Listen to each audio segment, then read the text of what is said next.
So we begin the second session of the new campaign set in the walled city of Yanjing, the country of Nishang, where we're going to follow the as yet unnamed group of adventurers to be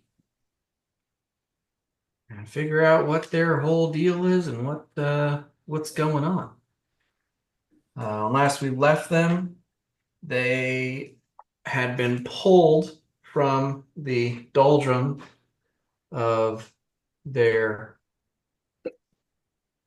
daily errands and chores and work by an individual rushing rather violently through the shield bow, where everyone was taking care of business one way or another. After the encounter with this would-be thief, a extremely valuable sword was found on her person, and a sudden appearance of a gnomish woman brought you all to a uh, portentous meeting with the Vault Keeper, the man who is in charge of the Orichalcum Vault, the city, where all of the most valuable items crafted from the extremely precious and powerful metal are stored. And it appears he has some intentions for you. And he also wants to reward you for returning his missing property. And where we left off last week, you were all about to introduce yourselves to Vault Keeper Zumo Swifthammer. Let him know who this ragtag crew of individuals are that recovered his lost sword. So you're standing or sitting, possibly, in this well-appointed meeting room. And on the second sub-level of the city, Zumo Swifthammer is a very stately-looking dwarven man. Long white hair, white beard, though he does not look to be exceptionally old as to have, gone completely white. He might be someone who, kind of a Steve Martin, went white early. He has 3 pleated braids in his beard that not a hair is out of place. And I believe, Battleton, you noticed that he was wearing a mithril chain shirt under a finely embroidered leather smith's apron.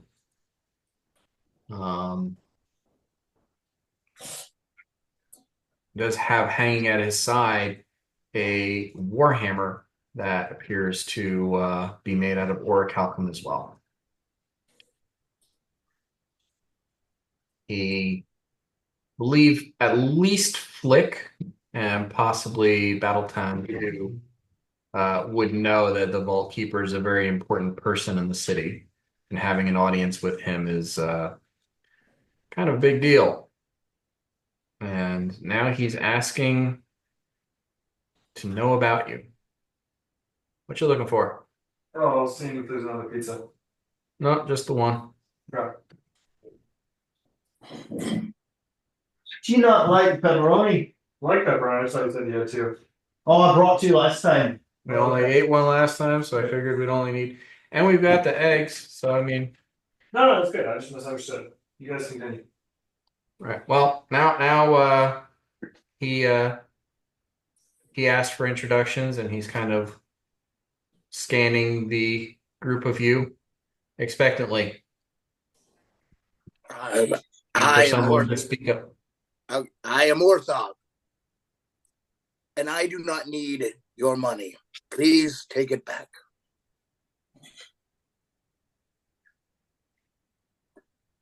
I. Are you handing it to him? Well, he hasn't given you guys any money yet. Oh, I I. thought he did. He said he would. He says to Orthog, then perhaps you'd rather I donate it to a charity. Yes, that sounds nice. I don't think we need to get too far ahead. It's really put business before sociability. I do a very short bow. I introduce myself, Batalton Gorgonov, and that I am quite obviously affiliated with the Church of Delic, mostly working in bounties and balancing sheets.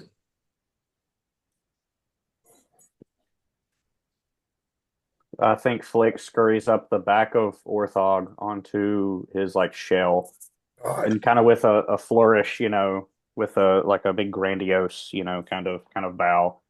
Uh, says, I'm Obsidian Flicker. My friends call me Flick. I am a artist in the city that practices music as well as puppet shows.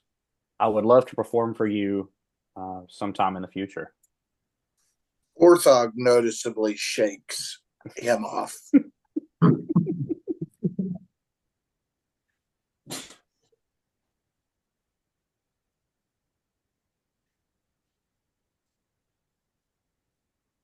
Yeah, just like you or you. What? Yeah, Zumo kind of looks between the Reverend Doctor and Narjal, waiting for the next individual to speak up. The Reverend Doctor looks between Yeah. the Vault Keeper and Narjal, kind of eyes them back and forth, and then in Dorvish says, "The Right Reverend Doctor, Victor T. Flacco, at your service." Wow. Well, that's amazing. It's also funny because you can't speak for it. I can speak. Oh, but It's just I don't speak it very well. I say, name's Narjal. I'm Mind Slimes. It's nice to meet you. And all. A little nervous at the moment because of the danger we all might be in due to the person we may have incapacitated. What do you think about that? Who may have stolen from you, and do we have any reason to be concerned about any recompense coming our way?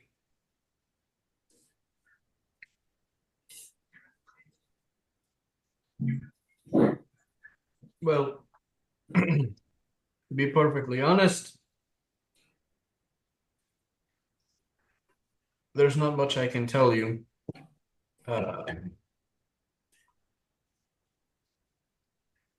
Especially considering while you've all done me a great service and I appreciate it. You're five random strangers off the street. And anything concerning the security of the vault, it's not for your ears. Understood. Yep. Slimes don't mind themselves, do they? I love that song. Signs on themselves. Yeah. I'll start humming that. You had you said you had some work for us? I'm still waiting on the fine rat folk to make his You already made the introduction. Oh, we did? And I'm not here. Oh, it was Short and quick. Is my mic being weird? No, You're no. good. I just Dan forgot. We expected more from you, Ross. Okay. If we're being honest. Pizza. What? No, just enjoying pizza. Oh. It's this isn't thin crust. Uh, as again, I appreciate the service that you that you did for us. Um,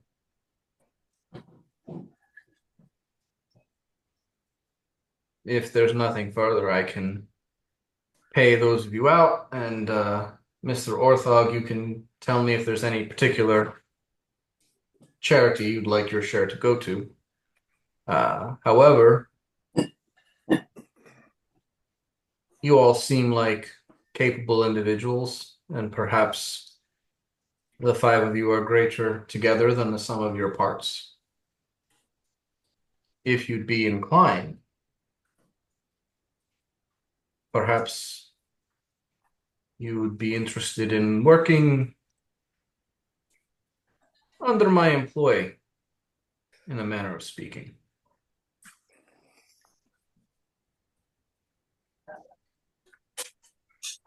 Sign us up. I see there's some possible. I say yes. Good I one. stumble upon.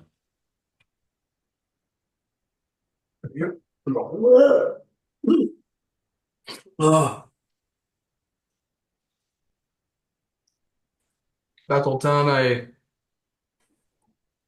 am sure that you are aware there are certain stipulations and paperwork required to be a mercenary organization in the city. Mm-hmm. You're probably taking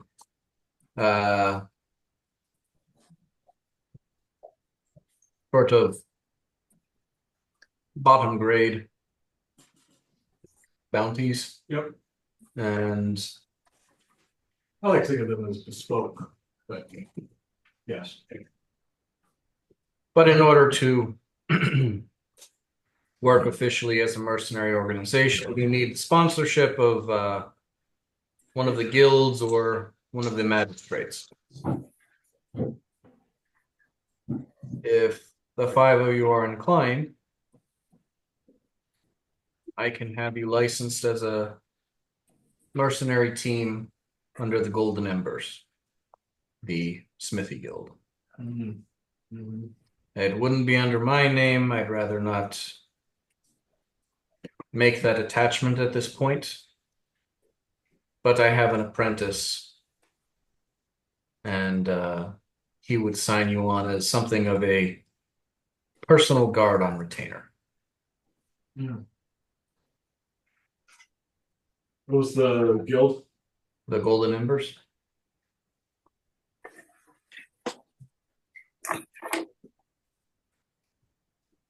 Mercenary Guild, you say? Well, that suits me just fine. Now, I assume that this license will come in some sort of printed form of vellum skin or perhaps a parchment, suitable for framing in my establishment. Yes, there would be a certification written on vellum, I believe, is the current medium. Fine,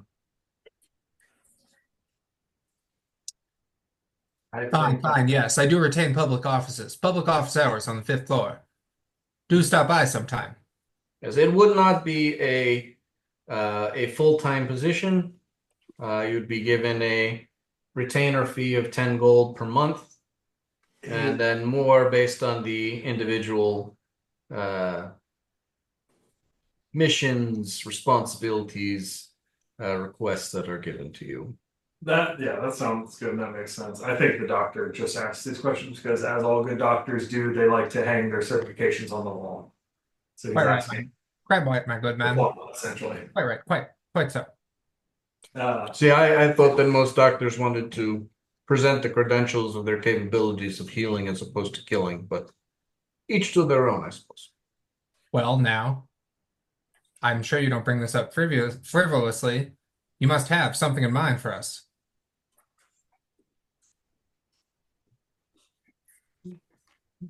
I see potential. And there are many things that transpire in the walled city. And some of them I can smash with a hammer, but others need the lighter touch. And if I can keep you at arm's length, employ you through my apprentice, you might be the lighter touch I can use. So should we go to your apprentice for details of this job then, or would you rather tell us? I don't think there's a I specific. don't have an immediate need for a job like. Oh, I see. So But in the recommendation- case that I do have one, I want to put you on retainer so that I can employ you Got it. when the need arises. What, and remind me again, what is the retainer fee? And well, 10 gold pieces per month. Who's gonna be the leader of this outfit? 10 gold, I think the revenue doctor. Okay, I'm at a stipulation for myself. Once this is done, once the heat has died down from what we've done here, and we have verifiable evidence that there's no more pursuance. I will withdraw from whatever organization we found, as long as that can be written down on the vellum. I will agree to stand your company a little bit longer. Just as long as stipulation stands that it's not binding for me indefinitely. Because as I said, the slimes aren't going to mind themselves, and I'm already gainfully employed. Don't much like getting outside. Don't much like the breath, stink, or presence of other people. But quite concerned that we could be pursued. So I have to use the bathroom, and I will be back later. And I ask the attendant where the nearest loo is. So I'll take you. As I'm walking away, you can just hear under my breath. Yeah, an organization, that sounds great. Yeah, because we all know each other so fucking well and so fucking fine. Couldn't fucking stay in my goddamn fucking seat and just get up, fucking cast my fucking vines. God fucking damn it. Big louder as you walk away. I like him. Yeah. I turn back to Jimbo Swifthammer. I say he's a great asset in the fight. Nearly kept me from dying. But we're gonna need to build in some time for him during the day to have alone time. I think is what we're waiting. As I said, this will be an as needed employment. You all have your lives that you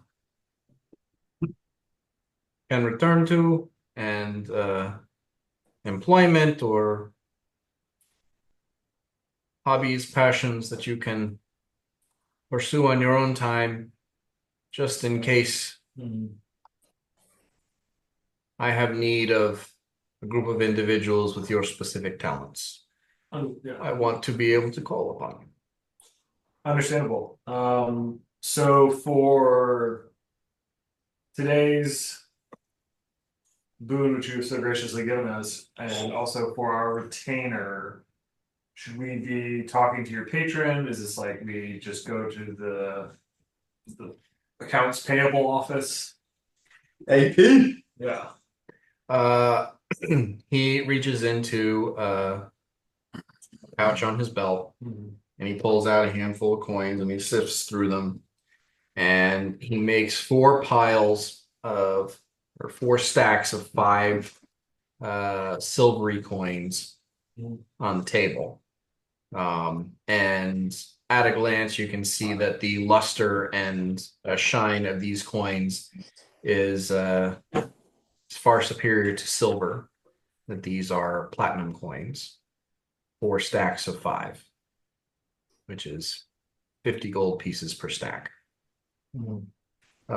Says the reward for returning my sword to me, Mr. Orthog.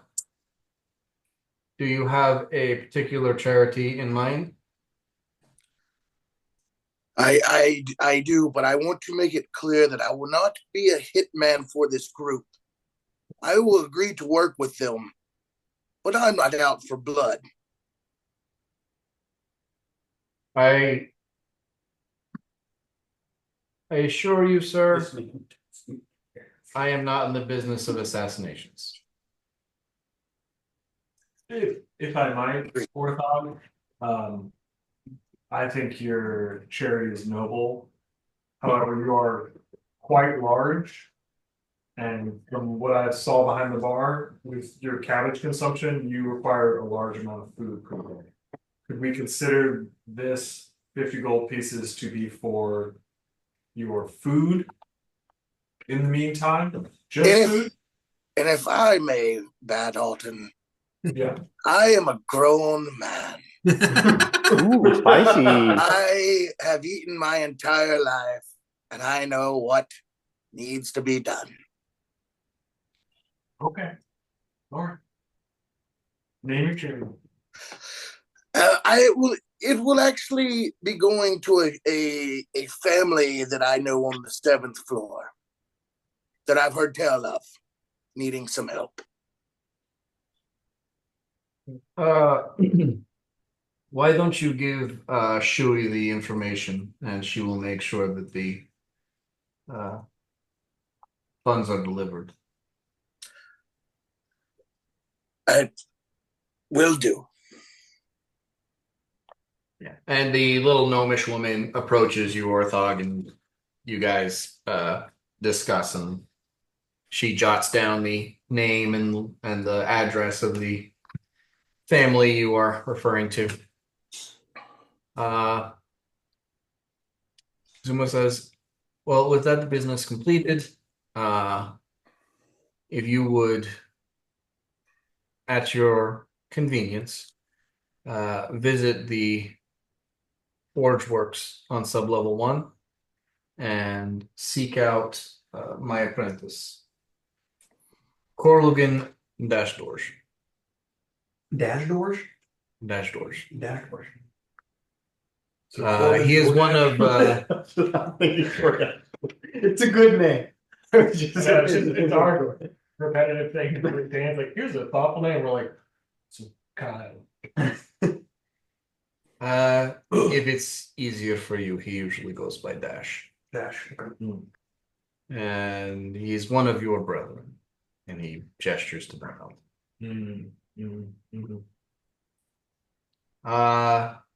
When you find him, it's not public knowledge. He is my apprentice. Okay. So just let him know that you're there on behalf of the last golden hammer. He will know that you are there for me. I return at this moment. Stark white, as though I have just puked my guts out. You're gross. You're a very gross thing, aren't you? I produce some slime from my pocket, spread it on my hands, and start running it through my beard as though it was beard oil. Good Lord, this. He said Mr. we stink. Your share is on the table there. Platinum.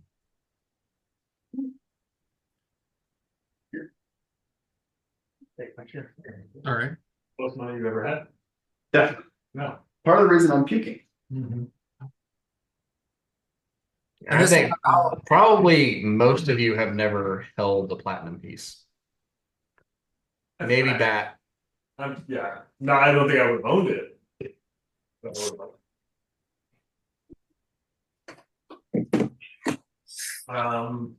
So are appreciate your time, Zumo. We will seek out your apprentice on sub level 1.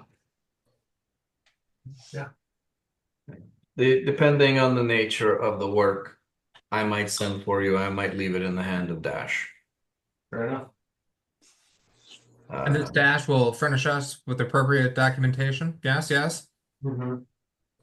He will handle the paperwork with the guild. We are, and I direct this to you, the good Dr. Reverend Victor T. Flacco. We are going to have to incorporate an LLC. So if you can think of any names, at the Church of Delic, oftentimes when we just need to come up with something pretty fast, we'll just use gibberish words. We call it drop shipping. We usually just sell things pretty cheap under a name like Flurmo. But I would prefer it to be a thoughtful name. So just putting that out there. Oh, don't worry, I've already got it. I've already got it squared away. You are a poet of words, but I think we've taken quite a bit of Zumo's time. And I begin just like a gracious bow to indicate like that we will exit. But if we all start walking towards the door, I immediately am like, let's hear it. Yeah, so I think I just try to climb back up on Orthog so he can walk me out. Mhm. See how that goes. And if he I don't know if he has nerve endings to know you're on his shelf. Yeah, wait. It's all a stealth perception check, situation. Ooh, okay, I'll roll a stealthy boy. Yeah, what about a triple check though? Oh no, I have ranks in tortoise. That is a 16 stealth. What Roll do I a- want? Roll a perception. Roll Glenn. perception. Oh. 14? Haha! No, because actually climbing on somebody is going to incur you a -10 penalty to your stealth. Yeah. Well, That would have been nice to know. Hey, it was, it could have happened. I rolled really bad. Well, with that defeat, I will power myself via my own 2 legs and head towards the door. I pick you up, I give you a good pat. That would have been cool. Oh, and I whisper to Batotan, we Yeah. are the Vault Creepers. Ooh. Ooh. I like it. Let's take it into consideration. Oh, because keeper. I see what you're doing. Uh-huh. And he, I gesture over to Rock Beard, is creepy. Bringo. Bingo. Only creepy guy in our group. That guy. Yes. I said, who do I follow? I think you would enjoy the calm energy of Warthog. Not in the mood for the chat. Exactly. I didn't say a chat. And then as I walk away, I go, no need to talk. And just kind of just So verbose. stand next to Orthog. I'll come to this way. So we're on sub-level 4? Those was sub-level 2. Or it might have been 4. I'll have to double check. But you are on one of the sub-levels. Pass it on the way up. I actually wrote it down. We took an elevator from the 4th floor down to the 1st sub-level. We're already here. So I think we're already here, unless we Okay. went somewhere else off the elevator to like go down a level. No, No. trust you. On the way out, I ask Shu if she can direct us toward the Forge Works where we might find Dash. The Forge Works occupies such a significant portion of the first sub-level. It's harder to miss it. So it's more a matter of just like being directed towards Dash's forge specifically. And that is going to be on the northeastern end of the Forge Works. Mhm. Uh, he's between one of the main furnaces and the winding way.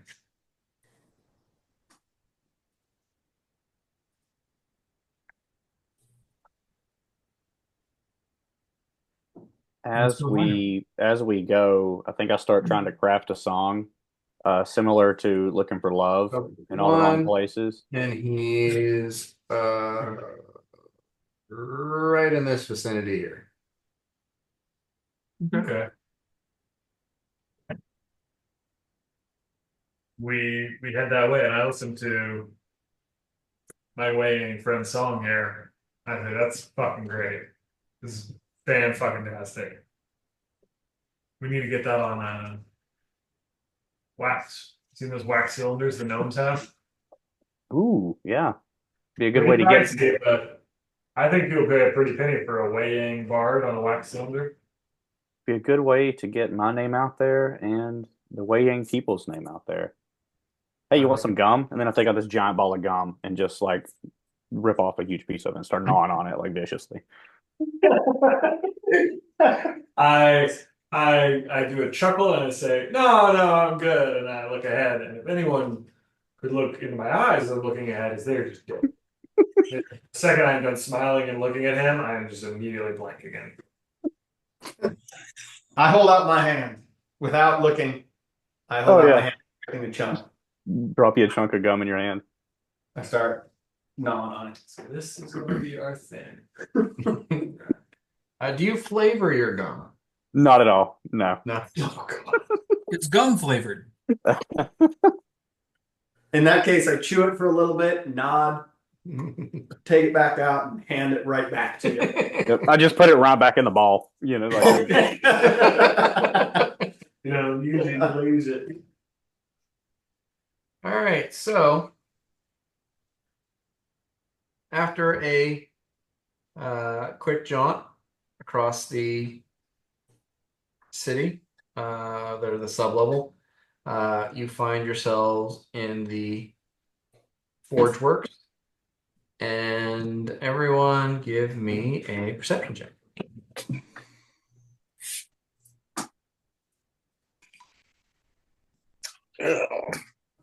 Damn it. 13. 16. got an Three. 18. 21. Yeah. Now you roll a 3. Come on, Glenn.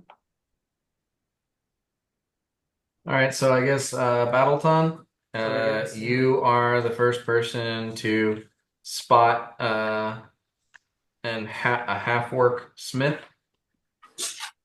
working some white-hot iron on an anvil. He looks pretty close to your age, young fella. And he's got most of his head shaved except for perhaps a 4-inch diameter circle that goes into a top knot. It's braided and hung down the back of his head. And he is sweating pretty profusely as he hammers away, focused on his work. I stand there quietly waiting for him to reach a stopping point. I do not interrupt his work. Could we all stand there and just give him the hairy eyeball? Just do a Yep. little mouth breathe and Just look at it this five way. normal people just staring at five you. folks. About 5 minutes pass, and you guys are beginning to wonder if he's ever going to turn around. But the white hot glow of the metal has diminished to a dull orange, and he takes the tongs and slides the metal back into the forge, and turns around, wipes his brow with the cuff of one of his leather gloves, and looks at the group of you and says, "Well, you wait patiently. That's a point in your favor. What can I do for you? I'm gonna roll a diplomacy. That's a pretty good roll. Wow. Yeah, my charisma's fine. So the 18 diplomacy, I say, in orc, I say, it is important to never interrupt a craftsman at his work, and then I transition to common, and I say, we have been sent here on behalf of the last golden hammer. And I just let it hang. Oh. Well, what can I do for you then? He sent us here to see if you have work for us. Is that accurate? Yeah. Hold up. Yeah. Pardon me, sir. Would you happen to be Dash? My name is Horlugan Dash Doors, but yeah, you can call me Dash. It's good clarification. Very well. Then we're at the right place. All right. I don't really have any work for Well, now, allow anyone me to right this clarify, young moment. Dash. Sir, What did you say, I've Ross? come from a sit down with your liege lord, and he's retaining our services and directed us to you for the appropriate documentation. Yes, yes. Oh, you want Registration with the guilds and such, licensing, permitting, right. whatnot. Just gonna let him fucking go. He just wants his paper. Sure. He goes over to a drafting table and he picks up a notebook and a pencil. And he says, why don't you all write your names down here? The end of the day, I will head over to the guild offices and I will submit your names for I'm assuming a mercenary license. Yes, but just because it's the closest classification to what we do, which is essentially just saying yes, but I'm saying it for the two people who are really anti-mercenary. Quite right. Payment for our services, a mercenary act. I'm not necessarily anti-mercenary. I'm just anti all of you. Oh, okay, never mind. Yeah. He's not anti-mercenary, he's anti-mercenary group. Yeah. I don't know what I am yet. I'm extremely nervous about this woman coming for us. That's all I. Do I need a group? Yep. I'm leaving down the group. Hot sway estate. So he hands the good doctor Oh, the notebook and the pencil and says, if you can all write down your names, I will submit the appropriate forms after I'm done at the forge today. I'm sure I'm going to get a message corroborating your story and just to cross all the T's, dot all the I's. And you said something about a retainer. yes, a 10 gold piece retainer was agreed upon. Once the paperwork's done, I will pay you all out at the end of the week for this month. Pay us all out at the end of this week for the month. A month, and then we'll get us paid additionally per month after that. What day is it today? Yanabon first. No. It's the first of Yanabon. It is It is 8. That is the 2 favorite month. Narjal, you forgot to turn your sundial. You're off a couple days. I haven't confirmed. Yeah, I haven't gone to the top in a while to make sure that my nighttime ones still work.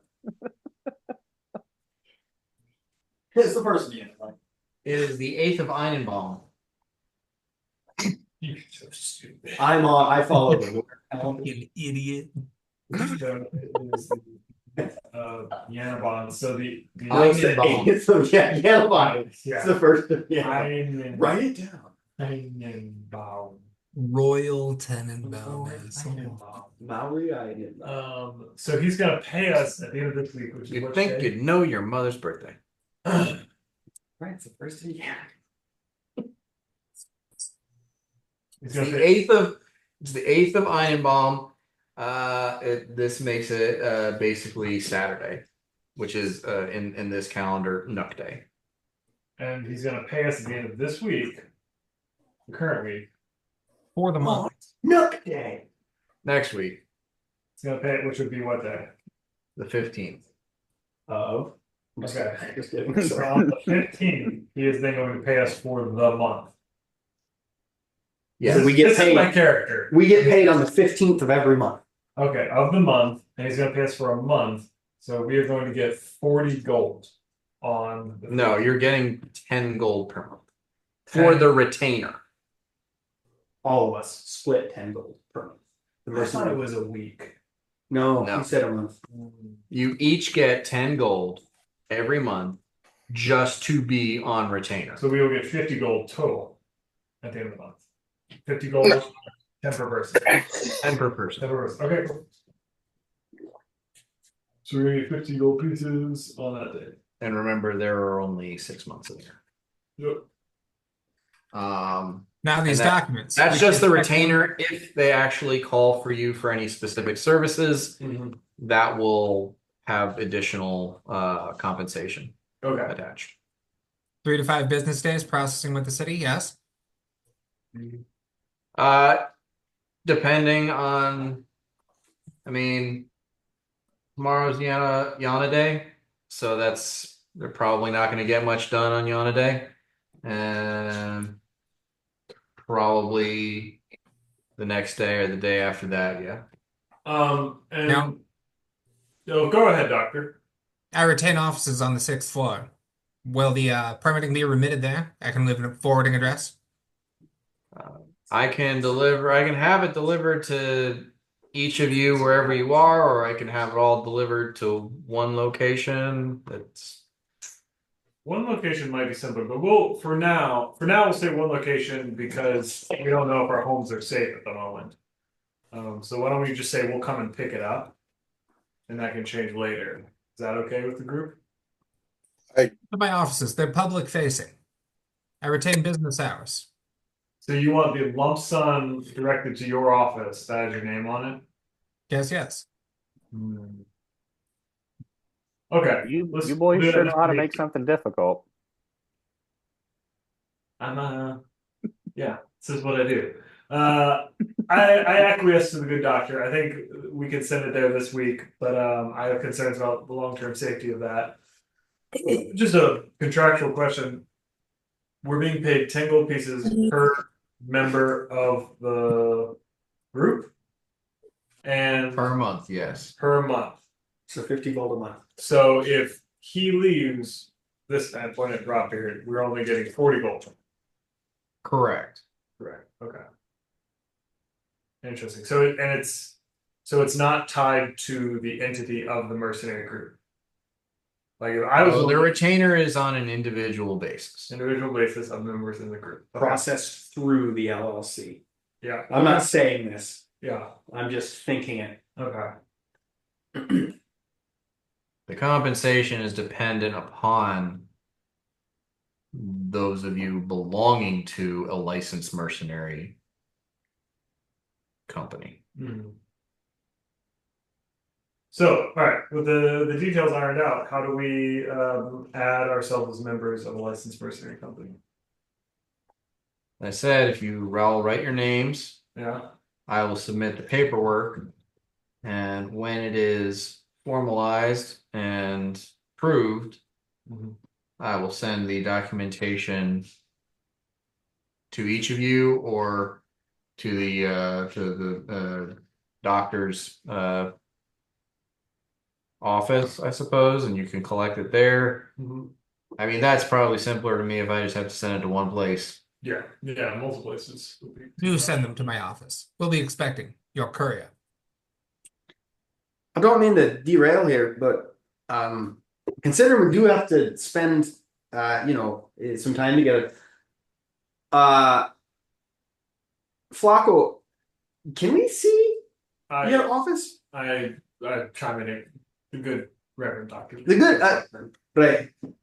Can we see your office? I'd be very interested to lay eyes upon it, as it were. Why, yes, of course. My office are Good open stuff. anyway. It's top notch. I've spent a good deal of time there myself. No doubts, no doubts. Just curious, I guess. While you were still talking to Flacco, I do lean in with Dash and say, hey, the dwarf in our company, and I say this in English, the dwarf in our company, he doesn't want to be with us long term, which is fine. So if I need to make amendments to the contract as far as group members, how would I go about that? Someone needs to be removed from the contract. You just go to the guild office and ask to have them removed. And then if I need to add someone to replace him, Who may or may not say would that be a similar process? What would that look like? They would need to submit their own, request to be and to be approved. You'll have to once you all get the license, you'll have to go back down to the office, give a title to the mercenary organization, and choose a leader or manager. Mhm. And the manager would be the one who can manage these changes in roster. Okay. We're just talking about commissions. Great. To push a coach, do you have permission? I think that's great, Dash. I appreciate it. Sorry, I had to get in the weeds there and interrupt your work. I wait paper to sign from Dash. Well, at this point, I imagine the notebook has passed around through the group. You've all written your first and last and other assorted titles, in the case of certain individuals, or just your first in the case of Torvis. And he he opens the book, takes a quick look, snaps it shut, and says, "All right, like I said, I'll get to that at the end of my business day, but right now this metal's calling my name." Hey, I hear you.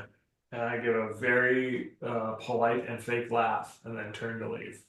The slime's not gonna mend itself, eh?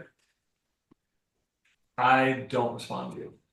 No, I'm talking to the top man. I know. I'm just telling you I don't respond to you. He says, I'm not particularly knowledgeable about slimes. I haven't mind itself though. We'll be seeing you. And he puts his gloves back on, pulls that bar of metal out of the forge. It's now back to being white hot, and he returns to his hammer and anvil. Flick clocked out of that conversation immediately, signed his name, and then just went and started like making shadow puppets on the walls. So he probably has no idea what you guys are doing at this point. Perfect.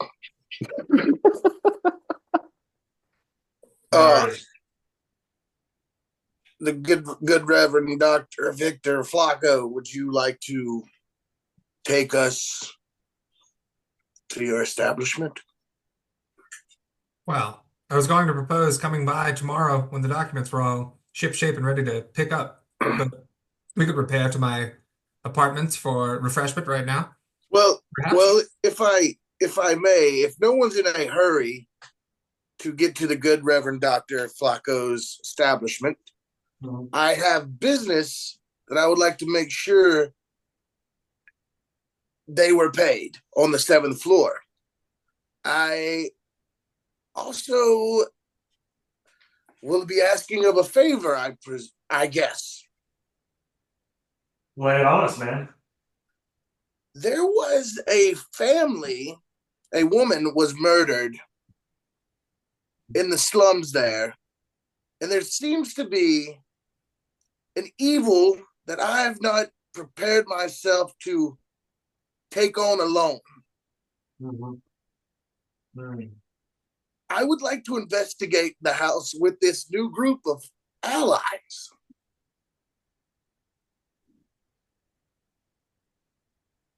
What say ye? Go on. Go on, young man. This will not be of money, but this will bring a sense of calming to oneself.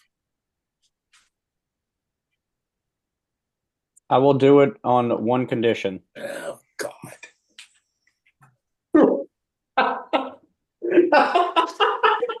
Go on. No. You have to promise me unlimited uppies, and then I'll try to climb up your back. Ultimate uppies. I will agree to one per day. A deal. I would have agreed to one per month. The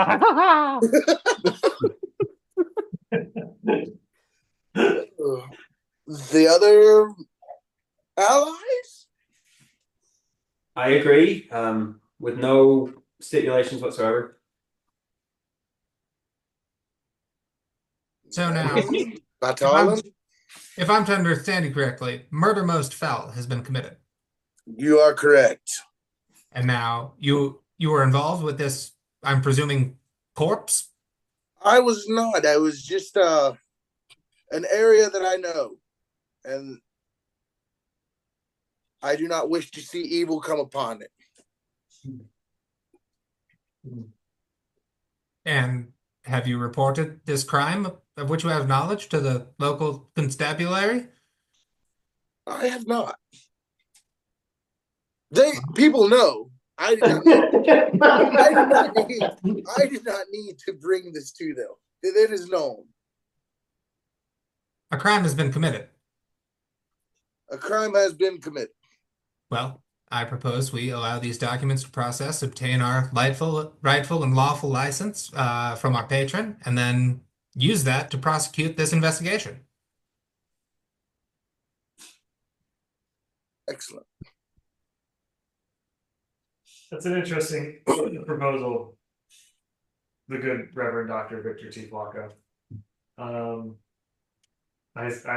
concerned though that it will never reach that point of being properly documented, because to Orthog's point here, it sounds like there's something nefarious and maybe even otherworldly happening. So I would be willing to help out with this.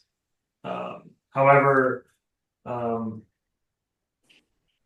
giving your own money to a family is fine. Asking me to help you with another family is a different thing altogether.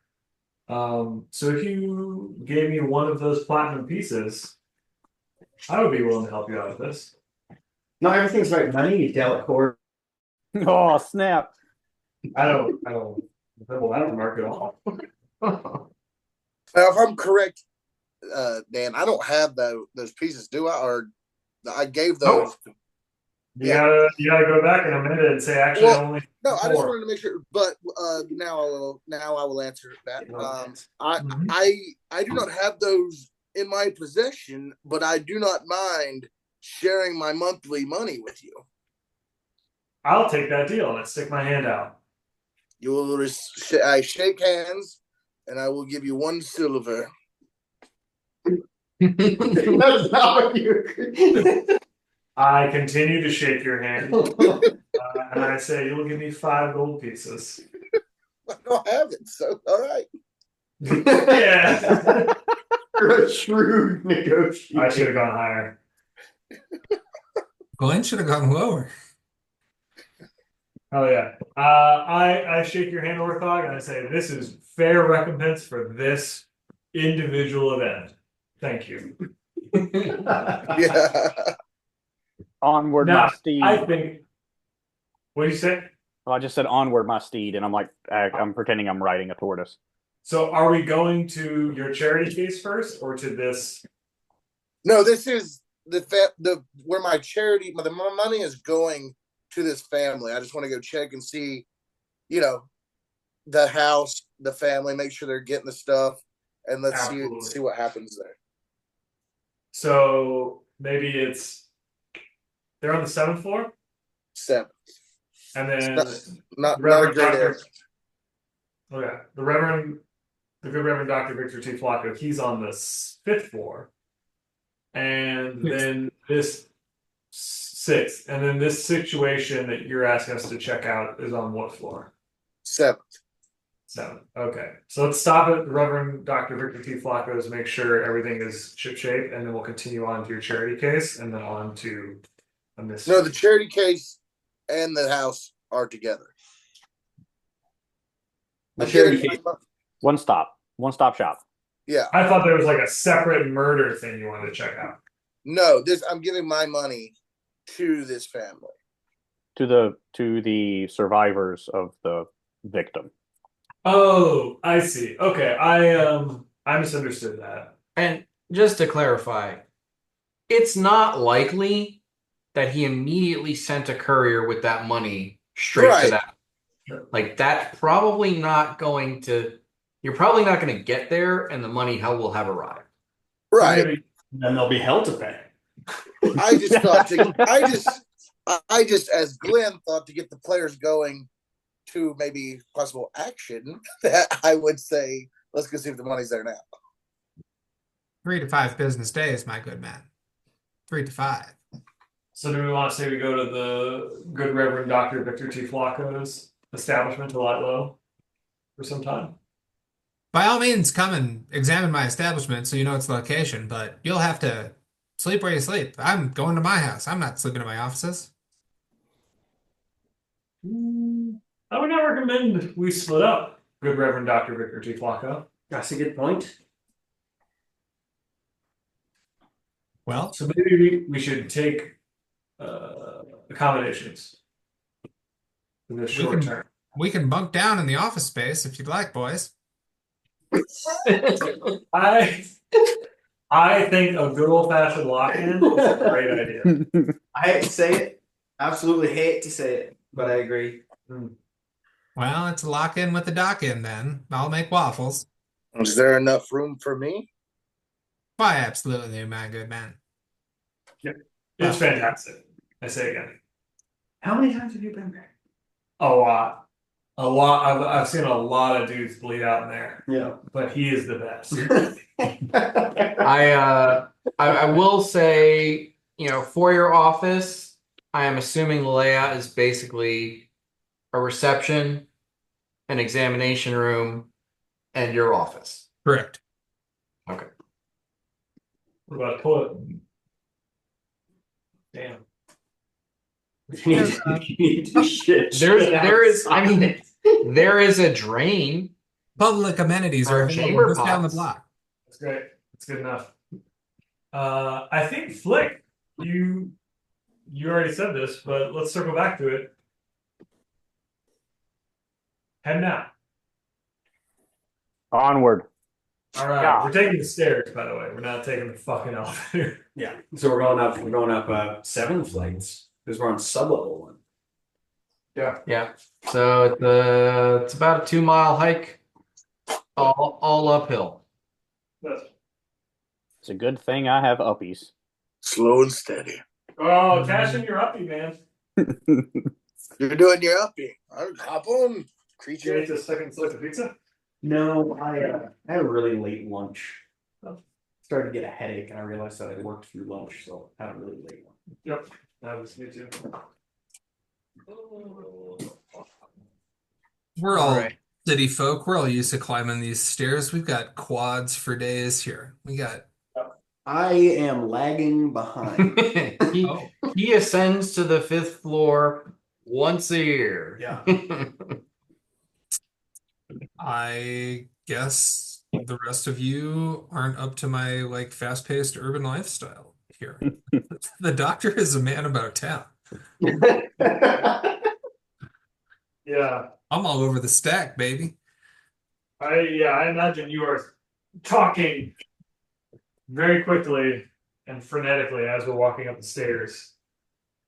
What you have to understand is each floor has its own system of publications and sub-publications. So to stay up on the news of the day, you have to travel between levels. Travel between levels, that's it, yes. So you can get all the news that's fit to print. So When we there are stairwells, but the winding way is just like a one corkscrew ramp. It's not stairs, so to speak. It's just an incline that circles around and around. And that's kind of like everybody knows how to navigate the winding way. It's just a corkscrew that goes all the way to the top and all the way to the bottom.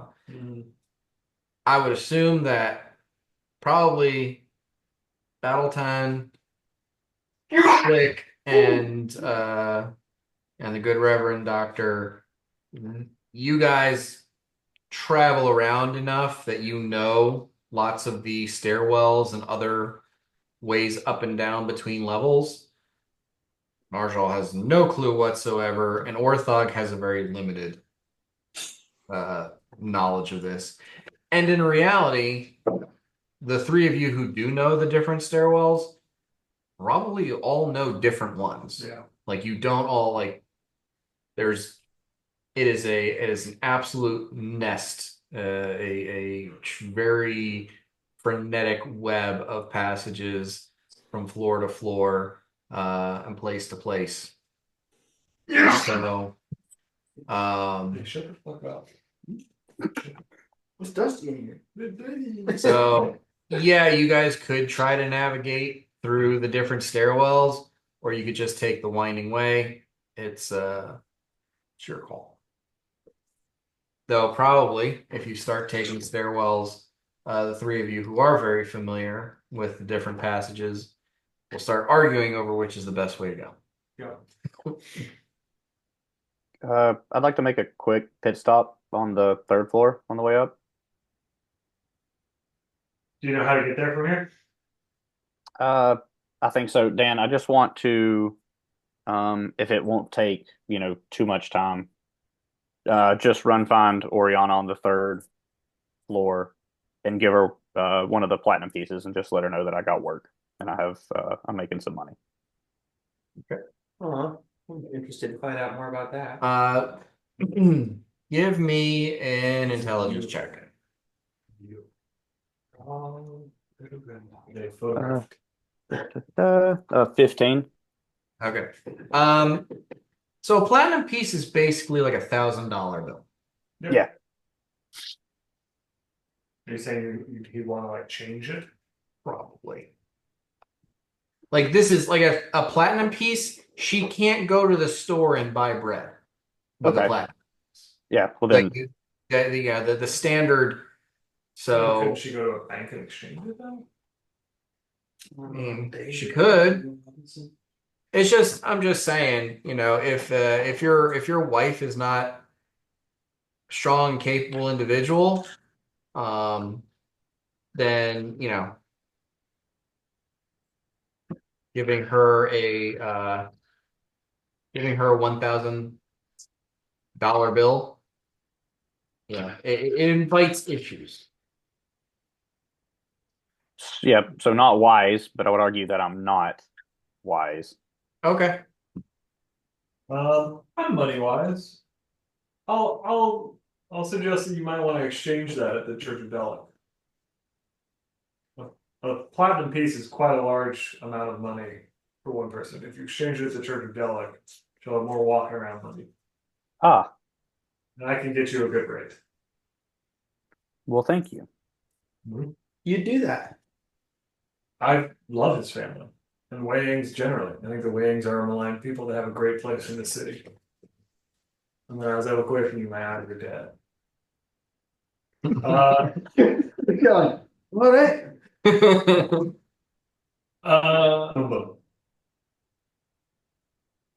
Does the Church of Delic exchange money? I imagine there's a fee. If you have an account with the bank, then they'll exchange it for free because you're leaving money with the bank and they're happy about that.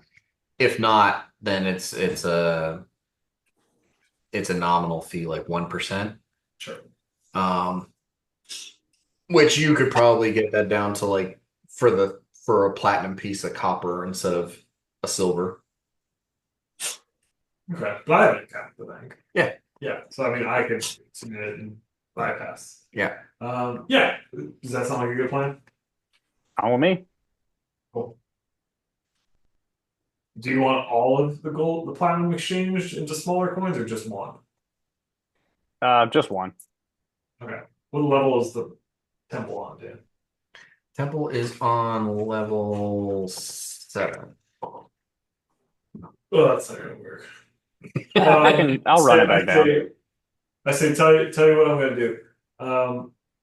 I have 49 gold pieces on me right now.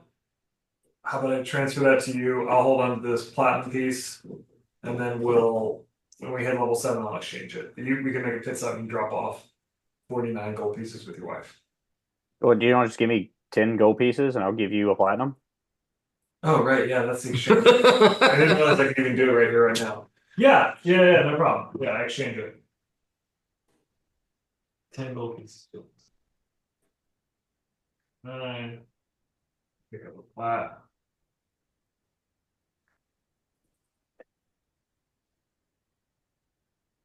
Now you just got to break hundreds. Let's go over hundreds. Not there. There.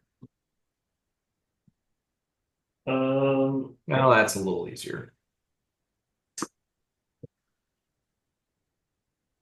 Got it. There's probably barely any of the merchants that his wife would frequent who can break $1,000. Yeah.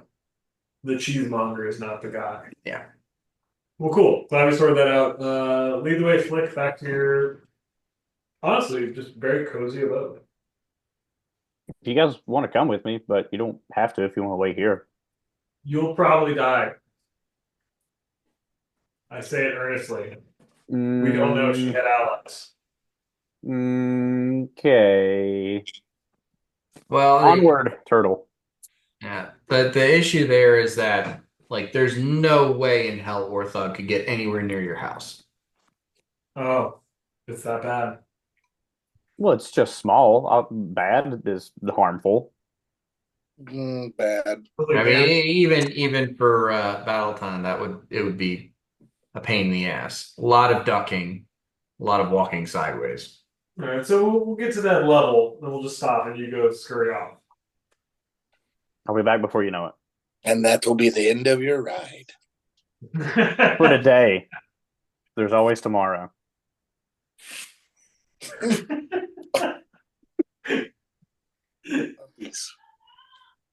All right.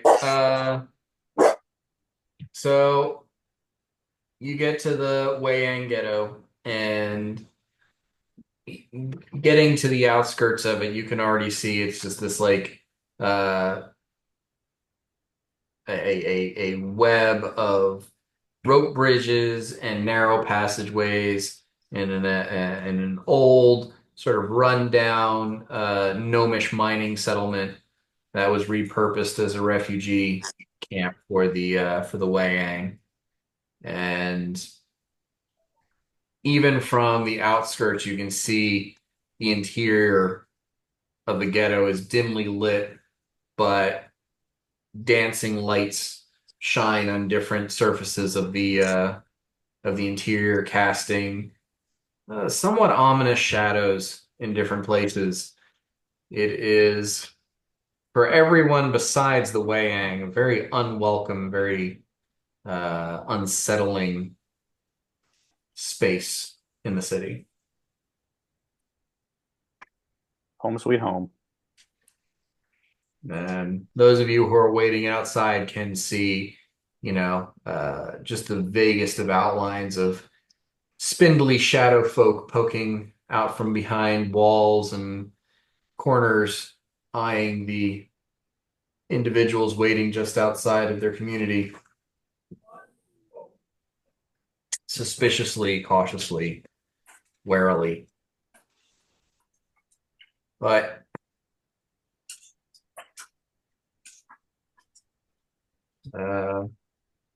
Flick, you head back to your house, find your wife, hand off some money.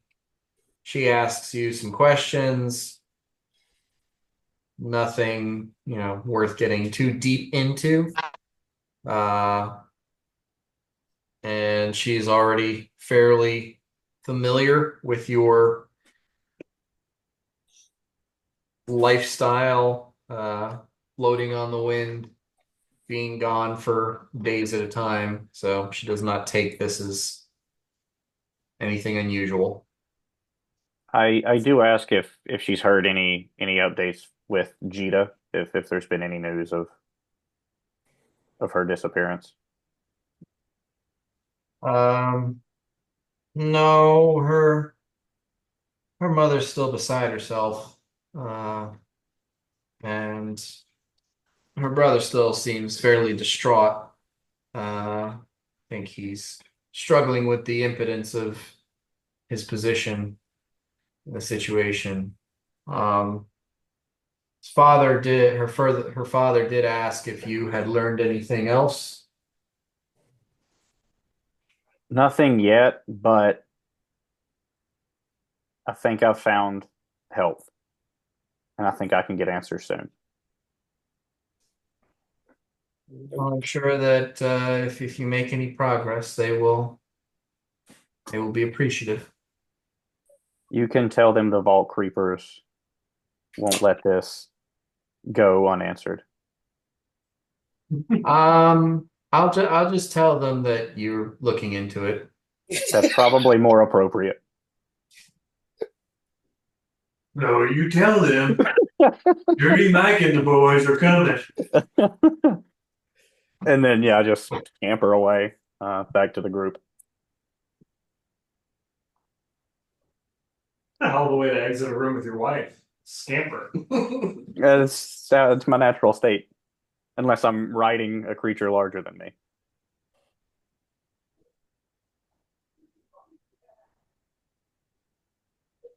You're little.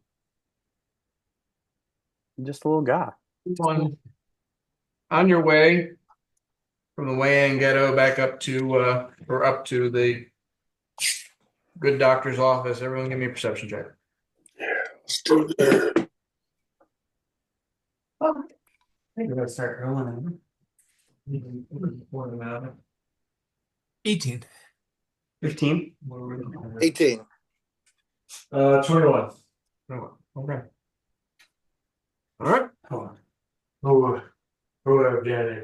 Without any further incident, you all arrive at the doctor's offices. With Narjal huffing and puffing.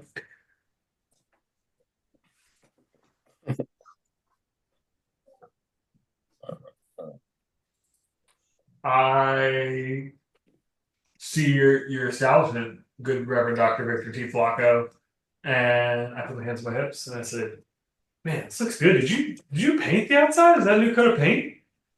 Why, yes, my good boy. I have painted. That is curb If you appeal. notice. I reach out and give you just a little fist bump. Except Maybe you're not a fist bump guy. I know you want. I give you one of those double-handed handshakes you saw people doing back in the day. Oh, I accept your fist bump. I accept your handshake. Sure, great. Mm-hmm. What does it look like? Like, what are we gazing Looks at? fucking great. Uh, do come in. Uh, we walk inside. So I share the space with a like cafe next door. It's sort of like if two businesses were sort of shotgunned into one business. There is a reception and waiting room in the front.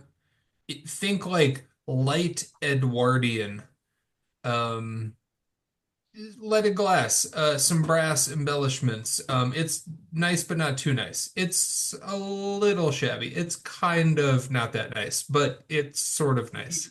You know what I'm saying? Uh, Now, don't mind the waiting room. We're not waiting around here. Come through to my offices, and I lead you back through the door, and we are in like the main sort of examination area. Um, like horrifyingly, like sort of like again embellished Edwardian, but kind of on the brutalist side. dentist-looking chair. Um, all of the How way. close is the picture I just sent, Ross? Let me I see. just got it. I didn't see it. It's perfect. It takes longer to go to Colorado. That is how text messages work.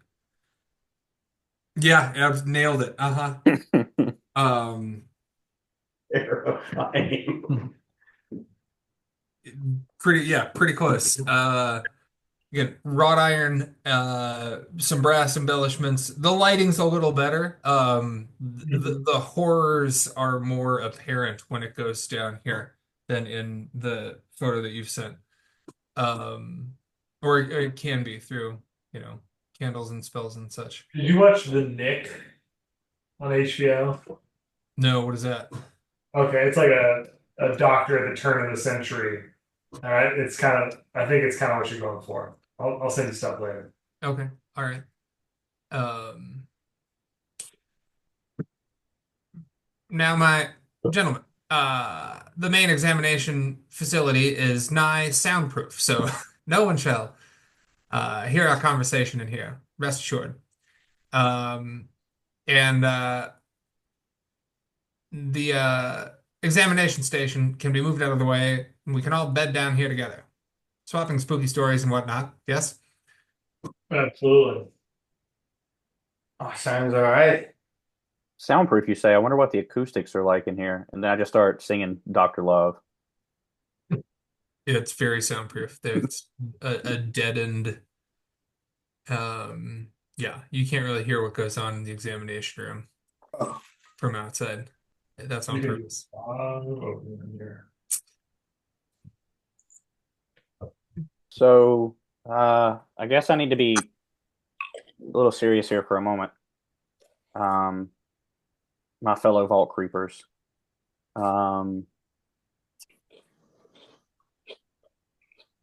There's a Wei Yang that I know.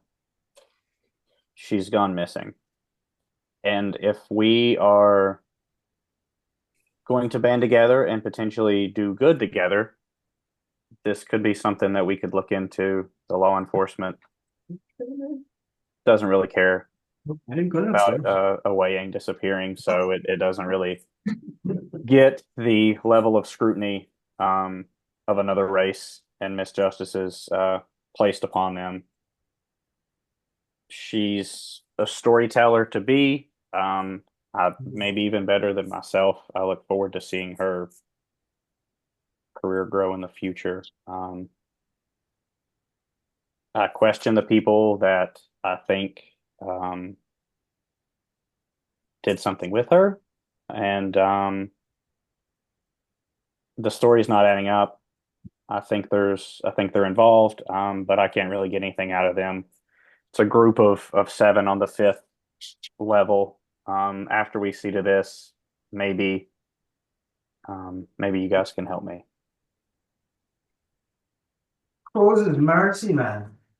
We've only just met you. I don't mean to sound anti-sympathetic, but that's a terrible story, and I'm sure that we would all be okay with helping you. I need to Reverend Doctor, can I just go to your office for a second and just take a breather? Why, yes, right this way, my good man. And I Good usher Lord.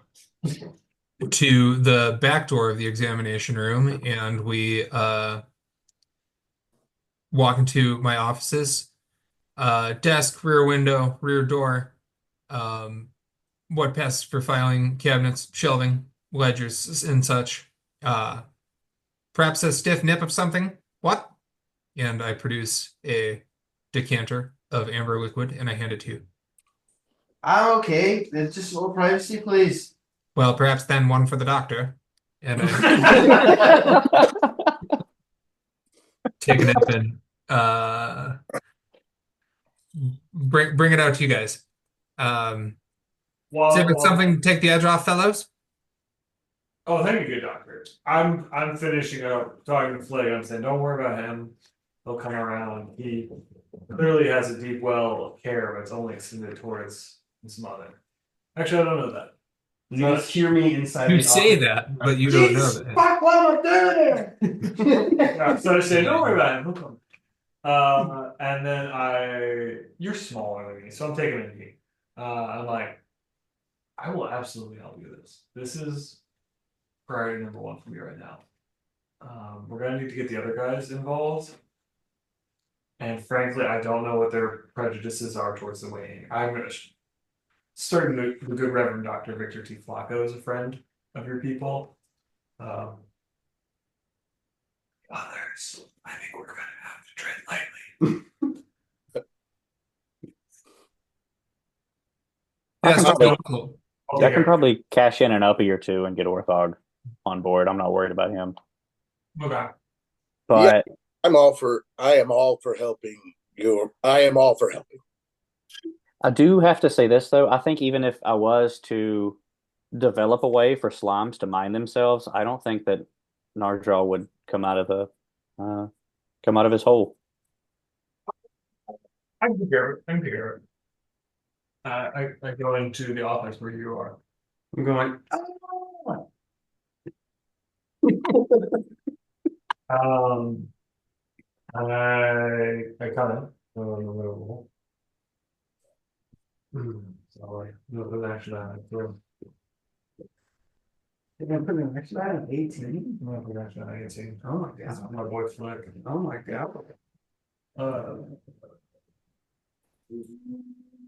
Yeah. with a 26 intimidating, Oh. I come in and I go, so you're racist? Is that it? You're racist fuck, you don't want to help a weighing? Are you doing this so that they will hear you outside? Yeah, very much so. Okay, yeah. Okay, I'm gonna roll. I mean, I'll probably be intimidated. I'm gonna. That's gonna intimidate you. It's not an opposed check. Okay. Oh, good God! Mm. Croz's mercy, man. I really don't think I'm a racist. I don't like anybody at all. Sorry, it's not I don't like people. It's not that I don't like you. It's not that I don't like the young wingman. It's not that I don't like the rat person. It's not like I don't like the turtle. I grab you. I don't like anybody. I grab you, not in like I'm gonna hurt you way, but I got you. Yeah. And I come in close and I say, you're gonna fucking die if you don't get with it. And I'm here to keep you from not dying. Have you ever lost somebody? Yes. Me too. Do you want to die? Don't hurt me. So that's where I'm gonna leave it. I'm like, trying to make you look like a racist in front of a waiting friend. Okay. And then I'm just straight up being like, you need to roll with the group or you're gonna die. So suck it up, Buttercup. I just needed some fucking time alone. What are you doing? And then I pivot again and I go really softly. Like, I get it. I get it. He's the worst partner that anyone could imagine. I'm like, we're opening the lock right now. Is there anything I can get you to make you comfortable? What do you need to work in this group setting? Do you need a room to yourself for X amount of hours a day? Do you need a cushioned bed to lay on? What do you need? Oh, that's before. That's what I'm fucking here for. Oh, What do you need? Right now, I'm intimidating to me. Okay. I don't. I didn't say. I need you to know I didn't say anything Mm-hmm. against the young Wayne man. Mm-hmm. It's best way. I didn't say anything against any of you. Mm-hmm. I called you a whore. You got me. We can put that past. I don't know. This is new to me. I need time to collect my thoughts, and then I need to address the group. You need some hummus? No. Little earthen hummus? Not like, dip. I'm talking like you and me alone. Medium. Crow's mercy, man. You have multiple personalities living in you. Just trying to recognize what do you need to calm down. I'm not the one who's up, friend. I didn't tell you this. I'm fucking sitting down. You're standing up. So now you are the one. So All right. Ah! I just go, ah, ah, and just face the wall. All right, when you're ready, bud, you let me know what you need. And I back out of the room and I gently shut the door behind me and I look back at you, Flick. He's gonna be fine. He's on board. Hey, did you ask him if he wanted some gum? I did ask him what he needed. He didn't mention gum. I don't think he's really ready to really ask for anything, but he's willing to put his prejudices towards the weighing aside and help on this one. I think we can cover it. We are well on our way. Hell yeah. And then I have some of the good Reverend Dr. Victor P. Flacco's scotch. I think I just got gaslit. You got intimidated. Just trying to figure out what you need, man. What can I get you? What do you need? Any mushrooms? You're gonna Stockholm syndrome me into What do the you, what campaign. do you want? The second you tell me what you want, it gets way better. Look at fucking Flick. Flick wants to be famous. Flick wants to help his people. Hey, do you guys want to see this little thing I've been working on? And I pull out that like fucked up like clarinet that I've been trying to build Hell and yeah. turn into a saxophone, and then I just start like trying to play it. Make a performance check. I don't think I have. I'm not training this at all. So Straight here we from go. Oh my God, natural 19. Yes. 22. Okay. Despite not having much practice or training with this makeshift woodwind instrument, you pull off a pleasant little tune by figuring out a short set of chords or notes that you can repeat for a couple of minutes, and it's nice.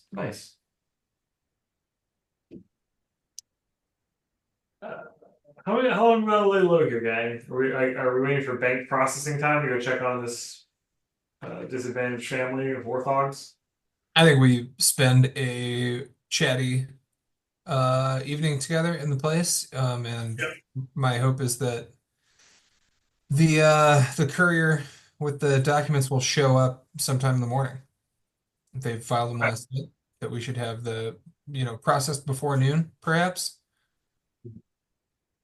Following day, next business day. Anything? I'm We're good. just chilling in the offices, Chilling in the Yep. offices. laying out a cot. Getting to know one another. Yeah, I pull out some, pallet cushion material. Yeah, and oh, look at that cat Kiki. going for the doorknob. Move the chain cert, pull it up, lay it out on the floor. Yeah. Hey, Orthog, do you sleep in your shell? Do you like go in it and sleep? I can't like go in my show. Oh. Are you just saying that so I won't sleep in there with you? You cannot. You cannot do that anyway.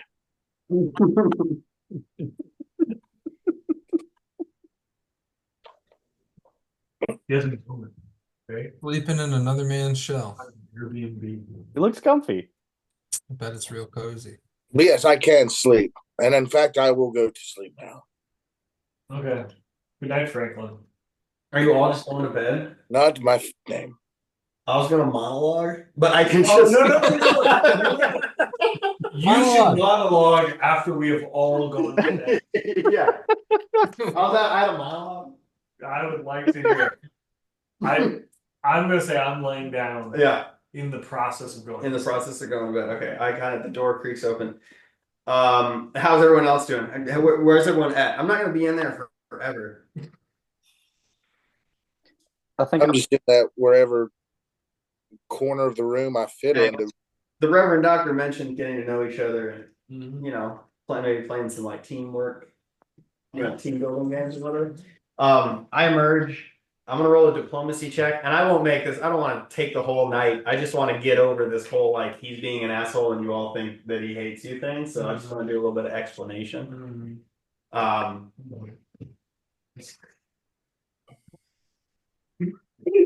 Not good.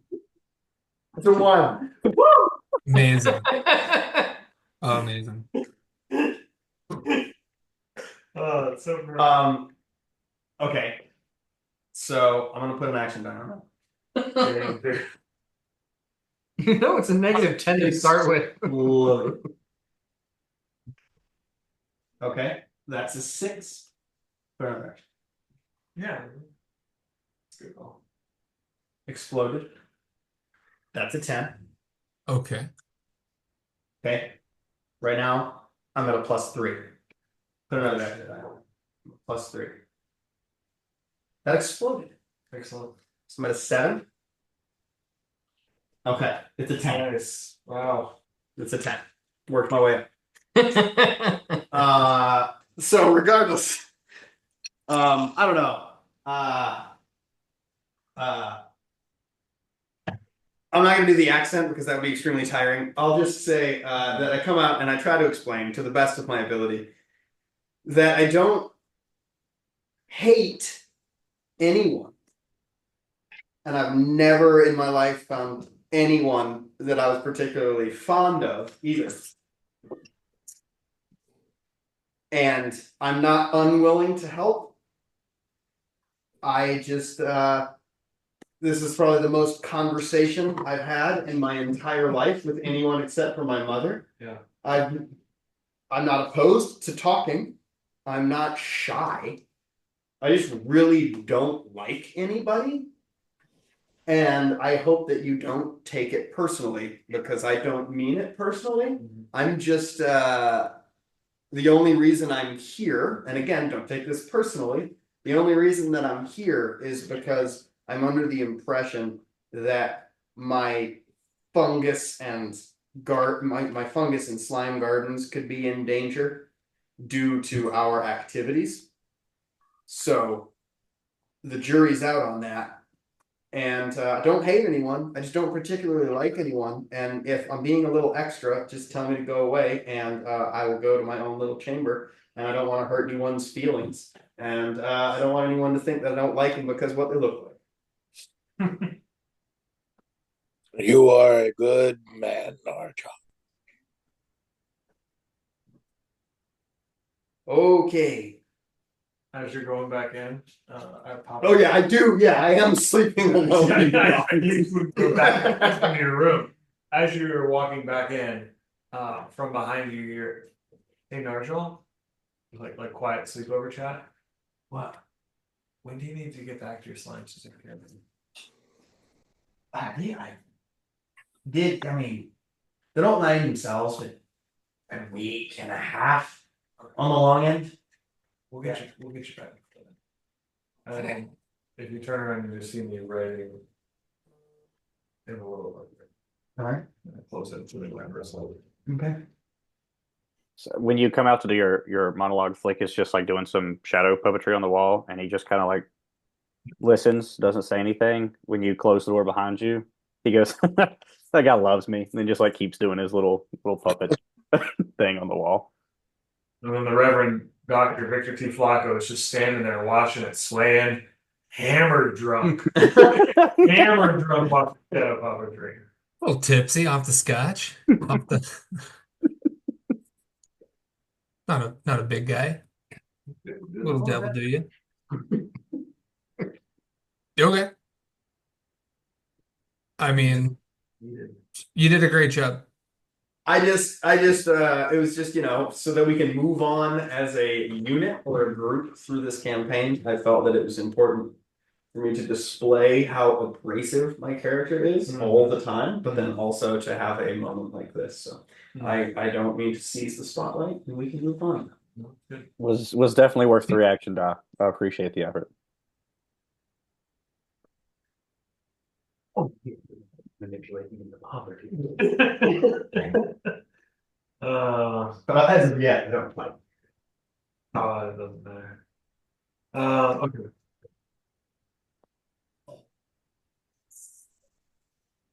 Okay. Is it the next day? Okay. So the next day comes, and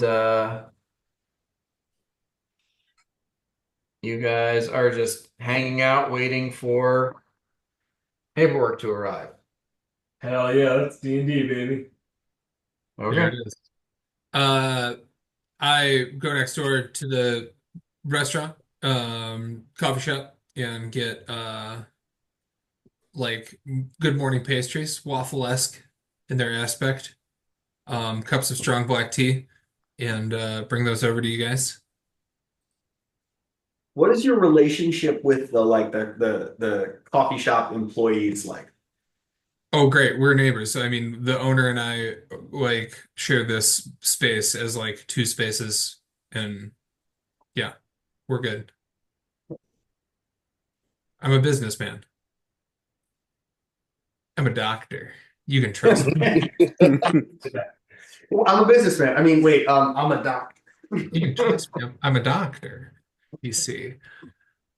Um, So, good doctor. I'm not really one to be contained to a room for an extended period of time, unless it's to close my eyes. What if we went ahead without the paperwork? well, now you make a good point. Um, I'd like everything to be above board here. Filed, notarized in triplicate. Um, Perhaps while we're waiting over breakfast, Orthog could maybe share any more details about this mission, quest, sort of thing. As a reminder, and Battleton, you probably are you were very sharp to this. I call it. Dash said like probably a couple days. Yeah. It's not going to show up tomorrow morning. All right, it's fine. Yeah. So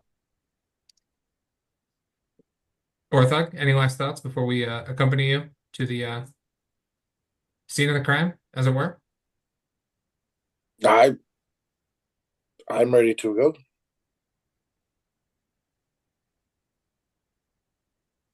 For logistics, I'll ask, do we want to go and help the thing crawling on the ground, or do we want to go to my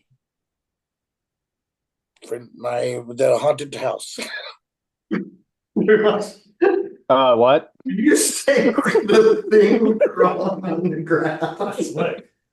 And you're calling me a racist? Amy. Did you say a haunted house? Also, that Well, was I right. didn't say haunted house. But did you say a haunted house? To the house, to a house. I don't know. I don't know what's going on there. I just want to check it out. I didn't The say house is that on in the game. house is on the 7th floor. Yeah, and then Flick's things on the 5th. I think we did agree to do Orthog staying on the 7th floor, but there's no reason we can't then, once that's resolved, check out the 5th floor on the way back. At the risk of, please don't misconstrue this as me being selfish. Mm-hmm. Orthog's case involves a murder. Mm-hmm. They are dead. Correct. I hope that Jita is very much alive. Mm-hmm. I see your point. Time might change that. Mm-hmm. What do you say to that, Orthog? Well, like I said, I understand the travel. We can go to Flick's friend's quarry first if that is what the group decides. Very wise of you, Orthog. I think we should do that then. It's on the way, and Flick makes a very good point that we have an opportunity to save a life, and then in the case of Orthog, we have the opportunity to avenge a life. So off we go. Let's do it. Uh, So strange. I lock up my offices and put the closed sign in the front window. Whoa, pretty big moment. Do you not have PAs, RNs, anybody that can run it while you're out? I've given my receptionist the weekend off. Oh, So we're not. So Yeah. we're not going to get these papers unless you're here. well, they're not gonna come 'cause it's the weekend. Oh, that's fair. Business days. Yeah. I've already wrote in my notes that Dr. Victor T. Flacco locks up, so that's in there. Yep. Yeah. Okay. All right. We head on. So Flick, the individuals you are suspicious of, they hang out at a bodega on the I believe it's on The fifth, level 5. Yeah.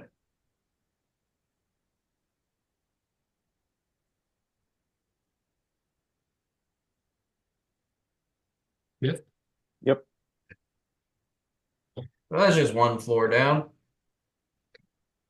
Now, Flick, do you have any more information about these hoodlums? Uh, the group that I believe are involved, uh, 5 men, 2 women, all humans, that have made it public they have no love for the Wei Yang. Humans, you say? I spit on the cobbles. Uh, the two that you interacted with, Flick, go by the name of Sun Zhen and Shen Lan. Sun Zhen is a big guy, and he kind of plays the like intimidator. And then Shen Lan is kind of like she's a woman who, plays it nicer, but you're pretty sure she's just blowing smoke up your ass.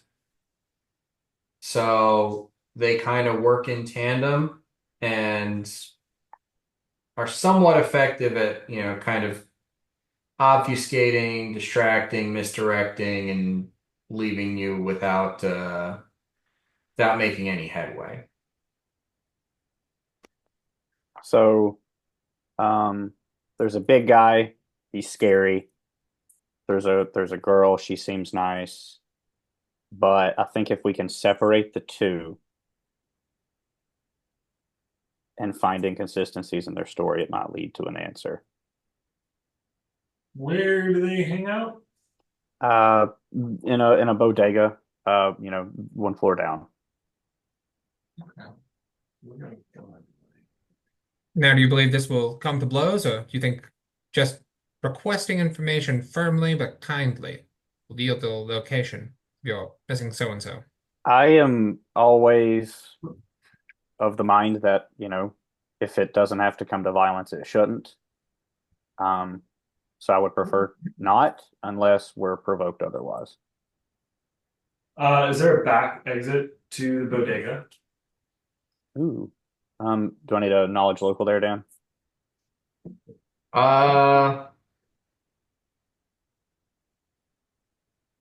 I would guess that given your skill set, you probably just tried to talk it out.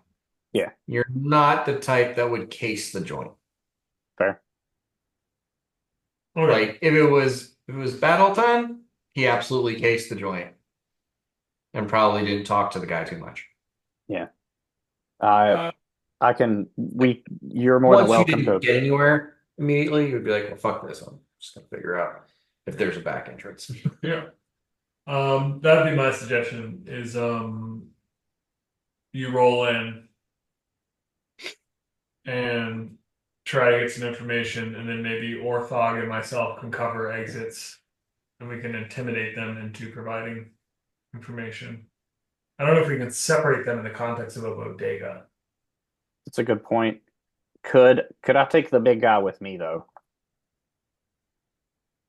What do you mean by that? Well, there's a big scary guy in there. I need my own big scary guy. Oh yeah. Orthog will absolutely. You're gonna be riding Orthog. Ooh, uppies. It is a new day. Puppies, yay.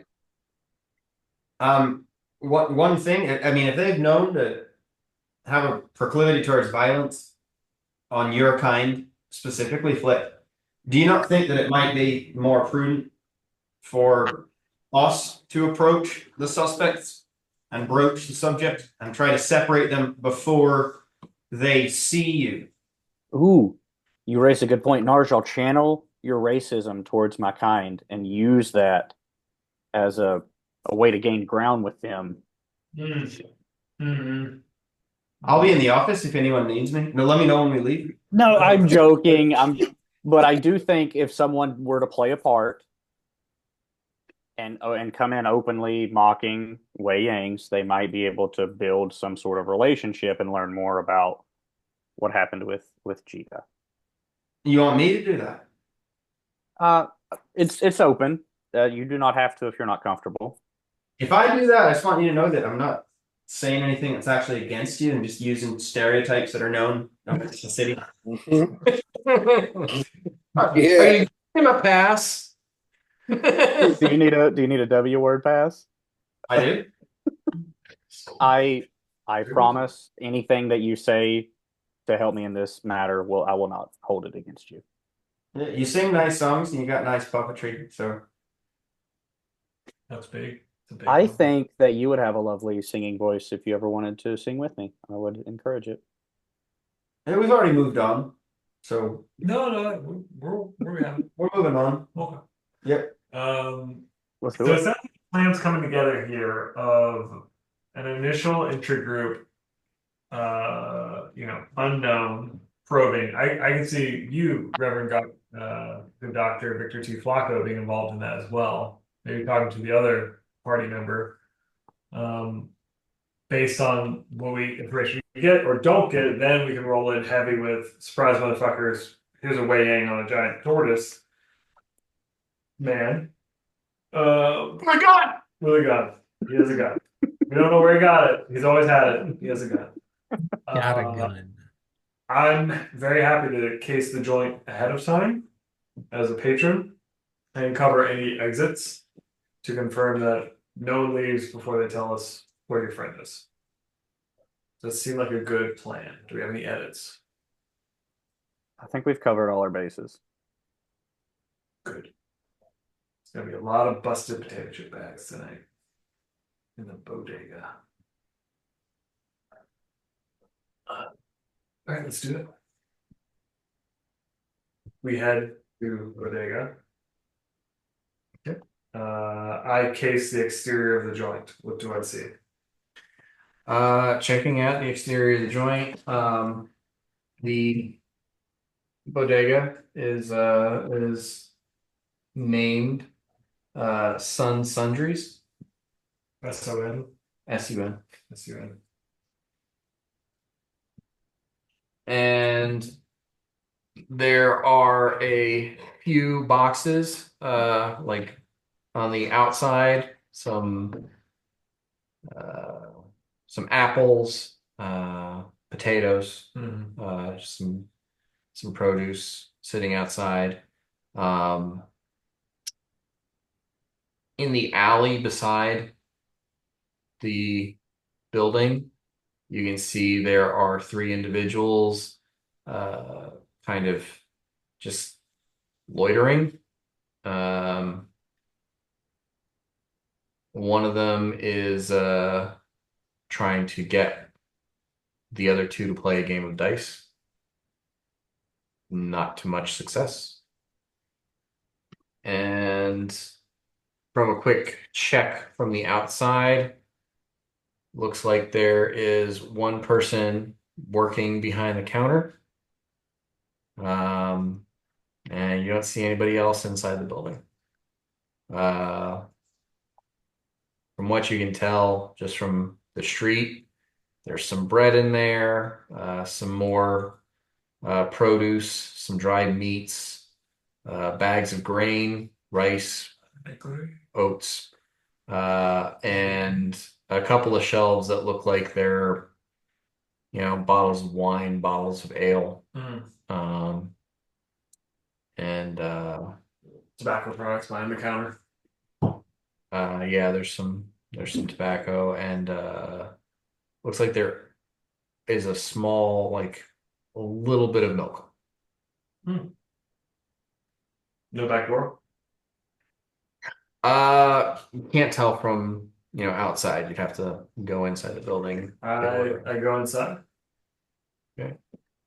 I look around. I find uh, something that costs 2 copper to purchase. Uh, you can get like a breakfast bread or something, Yeah, I do that. something like a steamed bun kind of Yeah. thing. Oh, yeah. Um, Fuck yeah. so it was steamed. It's been sitting on a shelf for a little while, so it's not warm. That's great. Spinach and fucking tofu. Good to me. It's just bread. There's nothing in Spinach and fucking tofu. Good. it. East one about something like that. Uh, Oh yeah, it's just and give me a perception check. I mean, it needs bro. Very good. Friend, companion, companion. 24. Okay. So there is a curtain door Mm-hmm. or a curtain archway that leads into the back where you would assume it's stock room or, living space or something like that. The man working the counter Mm-hmm. gave you a sort of like rough, not very friendly, but morning. Let me know if you need anything. And you didn't think much of it, but carefully glancing around and kind of taking stock of the space, you do see that he is carrying a dagger, Hmm. um, like tucked under his shirt, hanging from his belt. Uh, and generally speaking, what you call it, bodega shopkeepers don't carry like it's not a carving knife, it's a weapon dagger. Yeah.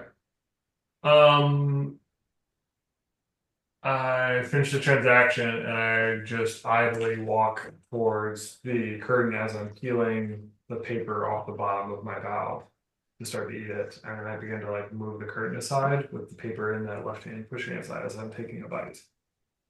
Okay. Uh,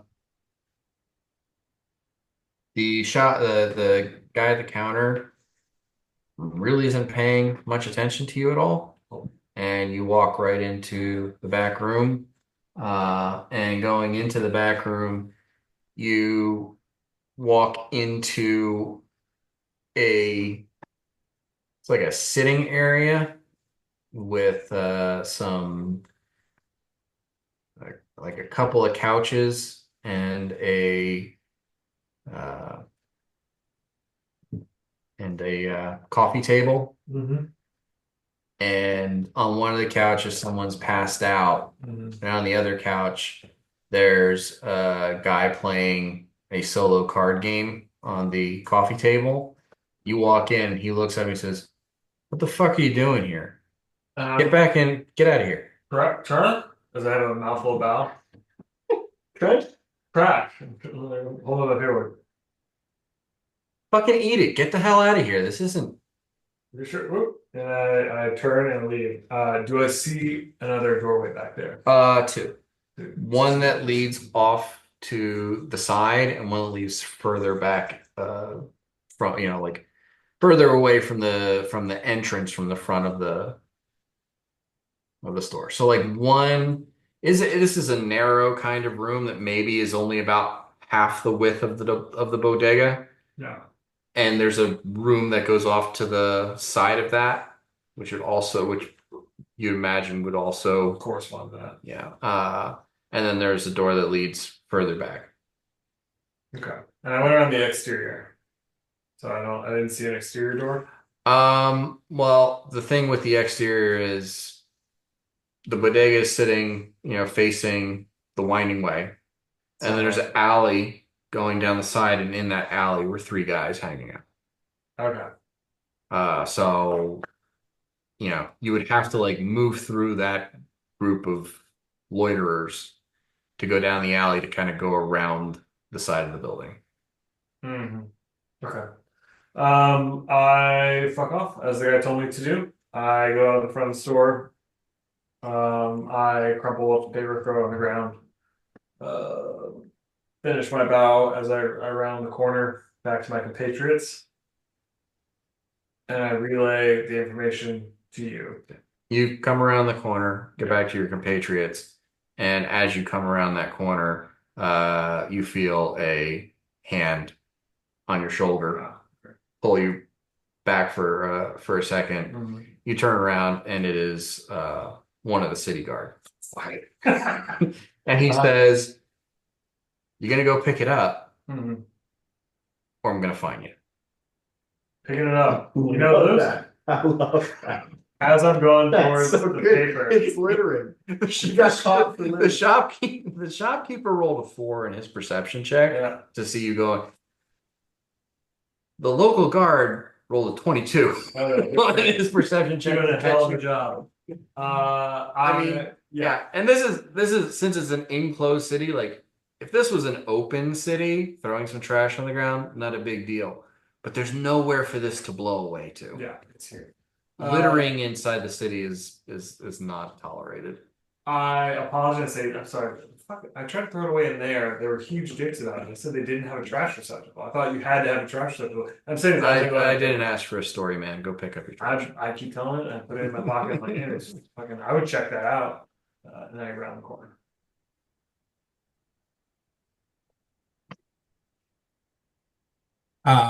What news from inside? Guy behind the bar has a knife. There's a curtain into a back room. Two guys back there. One of them is definitely knocked out cold, probably drinking. The other one's playing cards. Seem like heavies. I don't understand why a bodega would have that amount of dudes just hanging out in it. Couldn't get a good look on the back. There's three guys loitering. I could go check it out, but if they're also, plainclothes guards, they might have an issue with it. So I can check it out, but I'll also say that leaning against the chair, guy was playing the solo card game. yeah, There were two like axe handle kind of clubs, okay, like obvious, well, simple weapons. yeah. They had clubs. There also was some guys. There's some kids playing dice, not kids, grown adults playing dice out front. I don't know if they're also involved, but I think we should move cautiously because there could be more people here than we anticipated.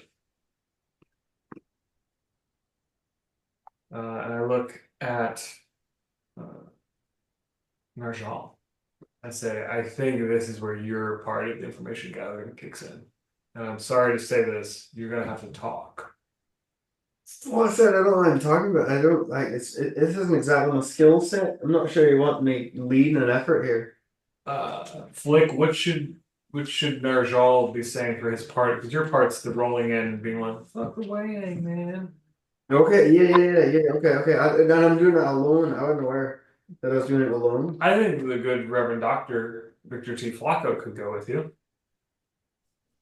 How do you feel about that, Reverend Doctor Victor T. Flacco? Yeah, I will absolutely. say the derogatory term for Wayang is ink splats or just splats. Of course. Oh fuck! I felt bad saying that. Okay. When they're in a group, is it called a splatoon? I don't know. Maybe somebody says that. Yeah, thank God. Yeah, I think you guys go in there now, get a different angle on it. If we roll in heavy, we're probably gonna have to fight and kill. Case Maybe the doing. Yeah, totally. Yeah. Reverend, how do you feel about taking the lead and I just kind of spew obscenities beside you, kind of in agreement? Well, yeah, it's all right then. We're gonna just barge in and state our intention. Well, you gotta let me. Yeah, if you ask me to lie to people, I'm not used to it. It won't go very well. Well, that's all See right. if they have any plants. I can say some. Yeah, I can say you go in there and say some fucked up shit, but won't really have much of a. I can't be lying about what I'm in there to do. So I'll be just be spewing vulgar things behind you if you don't mind.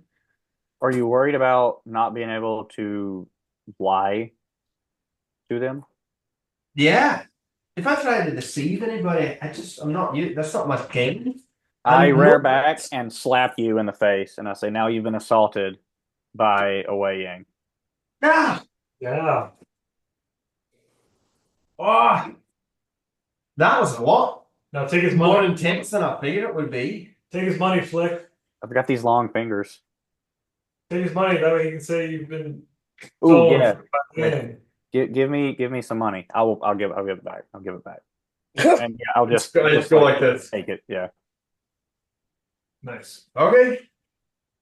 So, Flick, we think it's the jabronis in the back that might be the toughs that took your gal. I think Hey, they're all Flick, involved. They're all give involved. me a Flick, give me a diplomacy check to gather information. That one. Okay. Let's see, -10. I do have a decent diplomacy. Maybe this is worth burning an action die or two on to get something. It's a D4, right? Dude, don't go chasing a one, dude. Fair enough. Yep, that's a big nat one. All right. Okay. I was gonna give you some retroactive information, but never mind. Okay, so we try to separate the two that are in back. Yeah, maybe that's the move. Based on description, Flick, is that the two? Yeah, is that the move? I think. Uh, Oh, get go ahead. let's see. Do you want to relay your grievances with the weighing to the shopkeeper who could maybe direct us to the guys in the back? Sure. Assuming Well, if I mean, do you? I don't really like what the people I saw looked like, but I don't know if this corresponds with what Jake knows that they look like. Uh, let's say uh, Battleton give let's say either an intelligence check or a diplomacy check to like actually let's do appraisal. Cool. Nice. No, really good. That's very cool. 24. 24. Okay, and Flick, give me a sense motive. Uh, and 11. 11. Okay, that's fine. Battleton gave you very meticulous descriptions of the people that he saw. And from what he said, it sounds like the intimidator guy was the one who was in the back room playing cards, playing a solo card game. And the woman who kind of did the misdirection with him, you're pretty sure that was the one who was trying to play dice in the alleyway. God. Okay. Those literals.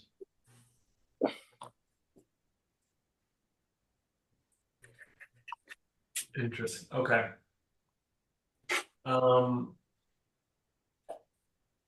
Yeah, I think you guys should go in. I could also occupy the person playing dice by playing dice with her.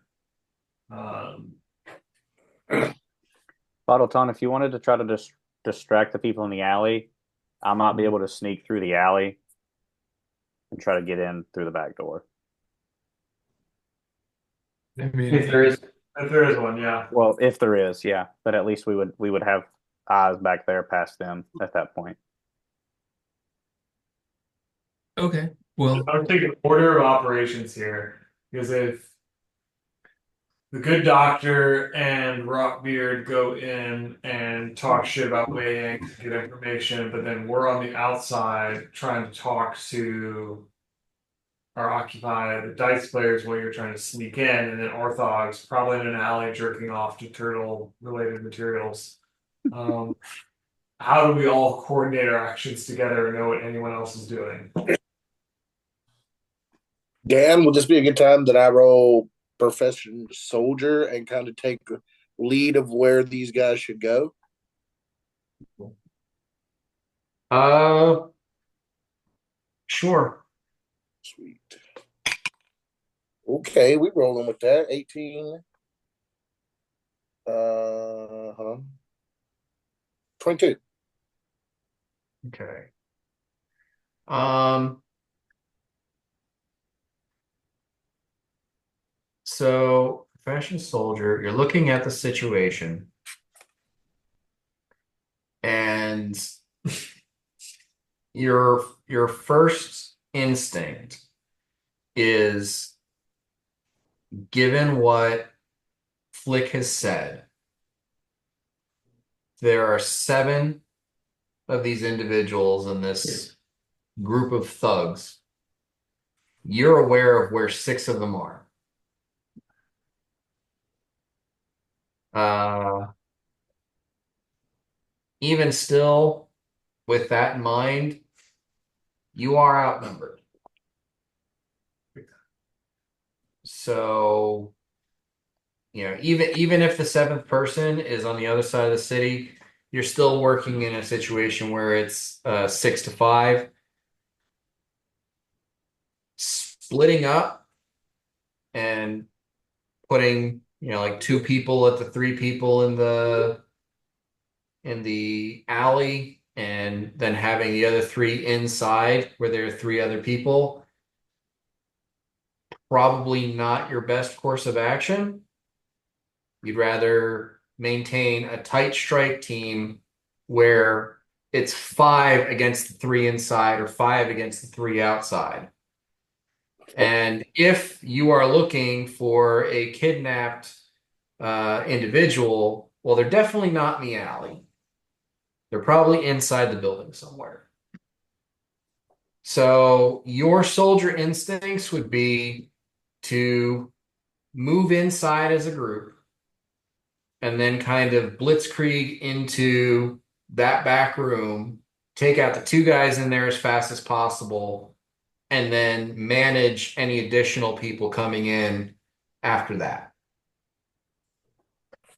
But you don't want to put yourself in a situation where there's less of you to more of them. Right. I would like to. sounds like, De- can I go ahead and detect evil? sounds like the old orthog. Yeah, that's why I asked about the detect evil part, because old Warthog, he's all about uh, where are you detecting evil? because you said I get it on the house. On the house. Okay. So just to clarify here, if someone is not like undead, dragon, demon, or a what you call it, a Lying. no, like a religious adherent to an evil deity, Yeah. they're not going to detect as evil unless they're like level 7 or some shit. Like a level 1, level 2, level 3 evil person is not going to detect as evil measurably unless they are in immediate, and this is my own personal ruling, unless they are immediately in the process of evil intent. like trying to kill somebody, trying to do something malicious, trying to do something horrible. So even if that guy in the back room is 100% evil, while he's playing solitaire, if he's not level 9, he's not going to detect evil. Yeah, Did So we he's just just. lose Glenn? I thought we just might have lost just his video. Nah, he's out. Yeah. Okay. Well, I'm glad I explained that all. We got it. I mean, it's the TLDR. Hey, it's kind of waste your time to cast Detect Evil.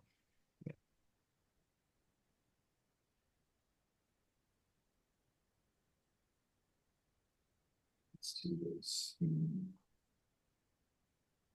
I guess given Orthog's rundown of the situation, we should probably adapt our plan as such, and I'll just move in as a unit.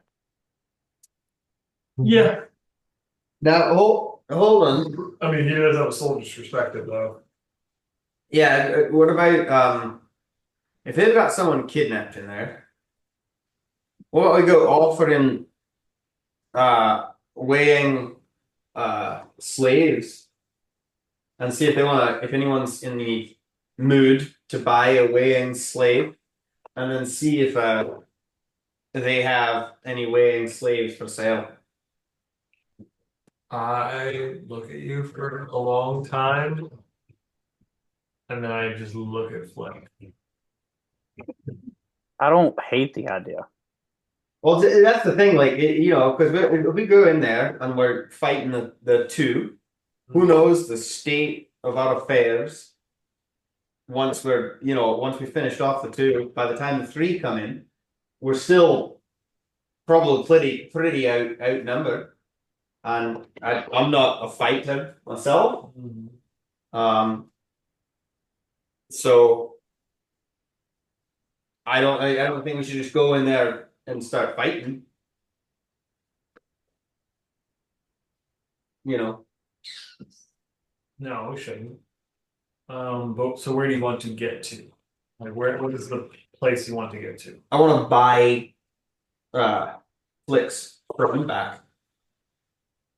But they're just enabling the trade and resolving it. We're not out here to we're not out here to to stop trafficking. We're out here to help Flicks, right? I'm not here to help Flick's people.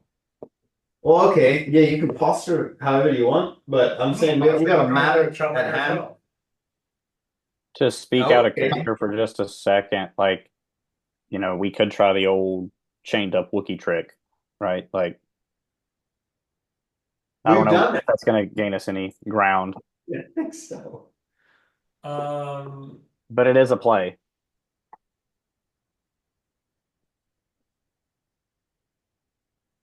I've seen you fight. No offense. I've seen you fight, and you only took one hit, and I had to give you, like a potion and all that. Mm-hmm. I don't have another one, so no, that was a bad hit. Your idea, though, I don't think it's bad. Your idea, there's two approaches here. One is we are just in the store talking, and we talk as into the store as we can, and then we fuck shit up. Coming in and saying we have a weighing slave at the bodega is a little bit of a gamble that they're going to be like, "What the fuck? Get out of here! Like you're being way too obvious," and we may not get past the front door. Or they might be like, "Yeah, go talk to this funny guy." yeah. I just did alternatives, I'm open to it. I really don't know what the right answer is. I think these ruffians deserve, recompense for their rowdiness. And perhaps we just go in and make sure that fellow in the back's incapacitated, not in a position to, get up to fisticuffs, and Flick here can ask them some questions. What I was saying last time That's good. all of us to take down one person. I'm saying, I don't know what a level is. saying how mental we knew she was more intense than us. One of them's passed out from drink, yes? It's before noon.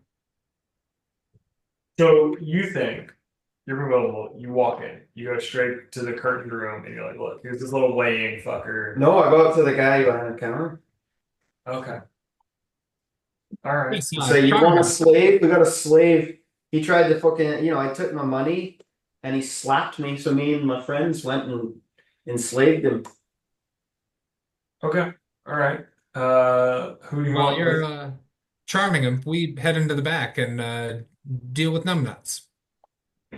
Okay. You should probably take orthog. So we get him back. God, I said I wasn't gonna lead anything, and here you got me. I just, we didn't do very well last time at all. Like like several people almost died. So it seems to me that the last thing we need to go in there is guns a-blazing. And Yeah, no, I'm not really going with you almost died last time you tried to fight somebody. Yeah. I'm familiar. Yeah, you went down, you would have died. I would have, yeah. Very familiar. And then you graciously gave me Cure Light Potion. I've never even seen one of those. And now you're advocating to go in there and like start fighting again. No, I'm not. You're gonna die. I don't think you've had a lot of experience listening to people as much as you've had talking to people. That's not what I'm proposing. I don't know. I think your idea is good to go in and be like, here's this little weighing fucker. Especially with your Scottish accent, you can just go in there and be like, here's this little fucker. Yeah. I would like to sell him into chattel slavery. Yeah. And then I'll be, I don't know, coming back in for another bow. So I'm like, damn, that was great. I'm asking you, do you want Orthog to be like with you as your heavy who like has flick? Do you want it to be the good Reverend Dr. Victor D. Flacco? Like, where do you want the rest of us? Yeah, I guess I could take the big man with me. The big turtle man. Okay. Good Reverend Dr. Victor T. Flacco. How about you and I come in to purchase some bow on the recommendation of a friend? I say, hey, they got this great cheese bow, you gotta try it. Well, that suits me just fine. Right? Is all this subterfuge? Oh, everyone's gonna die. Everyone's gonna die. What were you saying, Flick? I don't know if all this subterfuge is necessary. There's 5 of us. There's one guy working the stand. We walk in, point blank, say, "Where is she?" Don't act like you don't know who we're talking about. She's leaving with us. If he reacts violently, we take care of it and move to the next room and continue until we find her and then leave. I hear you, bud, and I agree with the sentiment. I do think the deeper we get in before we spring that, because we are going to spring that, the better, right? We want to get as deep into the belly of the beast as possible and then burst it from the inside. Like, you really remember that shadow puppet show you did, the pig spleen, just like that. The way you did your fingers with the intestines, I'll never forget it. Incredible. Yeah, haunts me. That's good. Also, Flick, I remember how, big boy here can only take one punch. I mean, So what if someone punches him? But he was stabbed with knivey knives. Yeah. Really pointed. Okay. What did he observe? The man behind the counter had. What's your A stabby thing. But yeah. So he can get stabbed one time. Well, and then he's done. We've already established that. I don't argue with that, but I'm willing to die for the way in cause. As am I. And my eyes are dead as I'm looking at you. I don't know whether to doubt you or not, but one distinct difference comes to mind in our last situation. We are prepared for this situation. We are expecting trouble in this situation. Trouble found us last time. Yeah. And look, he was stabbed yesterday. And then trouble found him in a huge way. And he's standing here with us today just as strong as he's ever been. Because I gave him a super fucking powerful magic potion that I don't have right now. Because you were what I needed in that moment. No, I appreciate it. Listen. What do you need right now? No hands. I'm down to do whatever we need to do. I'm just saying. Narchal, would you like a piece of gum? No. My good Narjal, would it lay your fears to rest if I assured you that I had one of these in my possession? And I show him a potion of cure light wounds. Yeah, we may as well. Yeah, we know it's gonna go to. I'm- I think you've come up with a great plan. I don't know why you're shooting yourself in the foot here. He's advocating that we just go in there and start No, rushing the guys. and I don't agree. I want to tell you, I don't agree with Flick. I agree with you that we should go in a little bit light touch, Flick, and Narjal, then rough. Yeah, no, we're agreeing with each other. Mhm. I'm just putting you down in order to convince Flick to agree with us. Okay, Yeah. fair enough. if only I had a potion of cure low self-esteem. Narjal, do you feel the need to put others down? Make yourself feel good? No, No. I never feel good. Oh, That's the saddest thing I've heard today. Well, but we'll, maybe we can talk about it later. Do you really want to talk about your feelings with me, Narjal?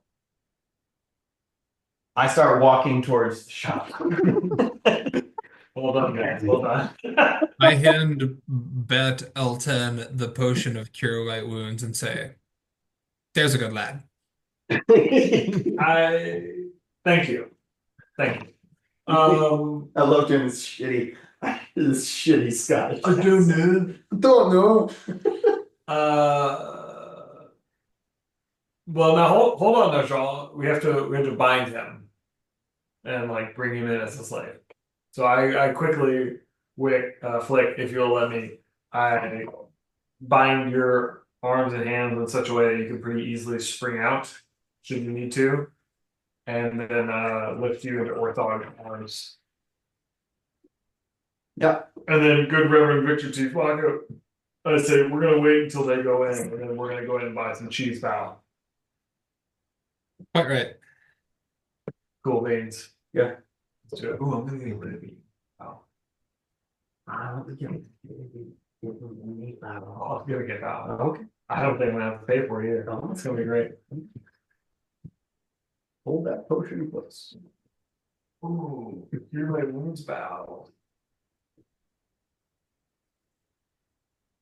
We So should you wait guys- for Glenn. I think he's about to like He's hotspot. resetting the router.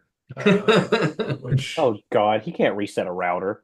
that's what I said, man. I was like, He man, just texted and said I might have to use my phone. I'm up on the line right now. I think I can connect into the Spectrum line. His last three texts: resetting the router, I am technology, and might have to use my phone. My bad, guys. The Wow. perfect sequence of events. This is the most remarkably consistently bad internet. That Iowa internet, baby. That's how it be. It's getting all used up by the damn election. Well, they're shucking it down. I've been using it. So one of Katie's clients was nice enough to lend us their Starlink, which is pretty cool. Been using it, and it's super helpful because Spectrum here is still like in and out, at least in Weaverville. Okay. But the speed of it is so variable. It's like old school internet because it's literally just how many people are accessing that train of satellites that are in sight of your antenna at the moment. So like you get on at like 2 a.m. equivalent to a landline. You get on like peak hours, basically a hotspot on your phone. It's super variable, but like pretty interesting. Yeah. I don't mean to keep talking about the same thing and overcomplicate things, but like I was thinking, is slavery like super duper legal in the city? No. So we shouldn't just roll in with a slave. We should roll in and be like, hey, do y'all want a slave? I think, or you could be like, look, we got a problem with this weigh-in. We heard you guys could like sort them out. Yeah, like something Keep it like vague. that. Like, because I would know, we would all know. Like, but you can't just roll into a Yeah, fucking was bodega with a slave and say, like, do you want him? Also, do you have one you might want to trade? Yeah. I was going to say, like, if you walk down the street with Flick tied up and you're carrying, Sure. like, it's that same The same card is going, what What are you doing here? Look, you got me on the littering. This is double indemnity. You can't get me again. I'm saying, yeah, we go in there and we'd be like, yo, we got this problem. You fucked me, like this guy fucking took my money and shit. I want to kind of, put him into slavery. You know anything about that? That's what I was thinking. I don't think we roll in with a weigh-in. I like, Battle 10 walks in, takes a look around, buys a steam bun, sees that the shopkeeper's got a dagger. What? Probably means he's a slave trader. Probably. And I go back and tell you that. And they're like, what do you mean you thought he was a slave trader? We're going to need at least all of your money to fix this. I'm just saying we could like my character alone, we'd be like, okay, we'll give you 10 gold if you give us the weigh-in girl. And then they'd be like, holy shit, 10 gold? And we're like, yeah, not a big deal. Give us the weigh-in girl. It's not the principle, though. The principle, I'm not spending a single fucking copper piece on.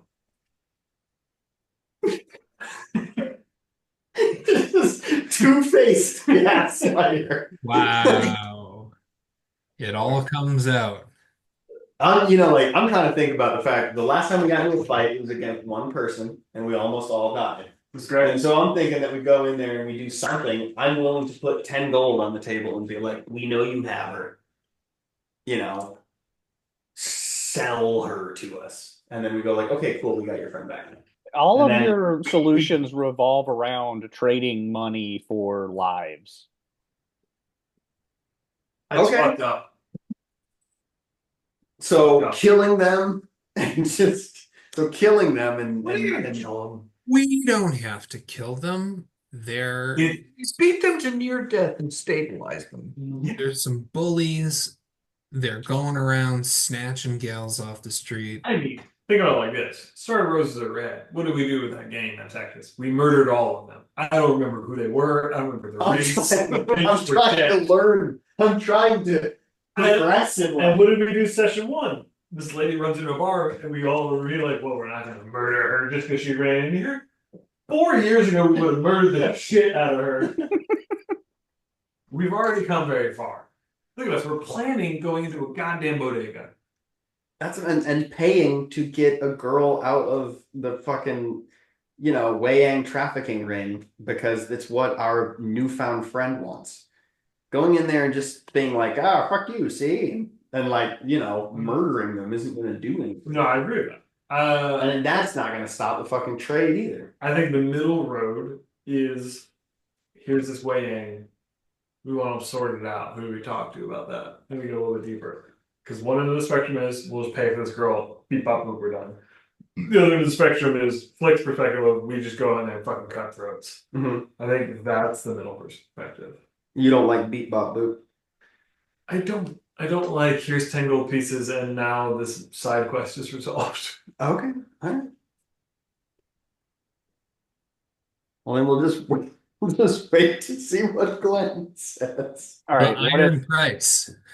what if we meet in the middle? I here? mean, I'm going to give you guys something. Mm-hmm. You're assuming she's enslaved. Sure. No, we're assuming that these people have her and they kidnapped her. I'm just saying, kidnapping could lead to some sort of trafficking. So what if we bring that up? And what if you're immune from propaganda, Trevor? Have you been in a lot of airports recently? Dude, yeah. It happens at the border every day. Yeah. Give me your dicks.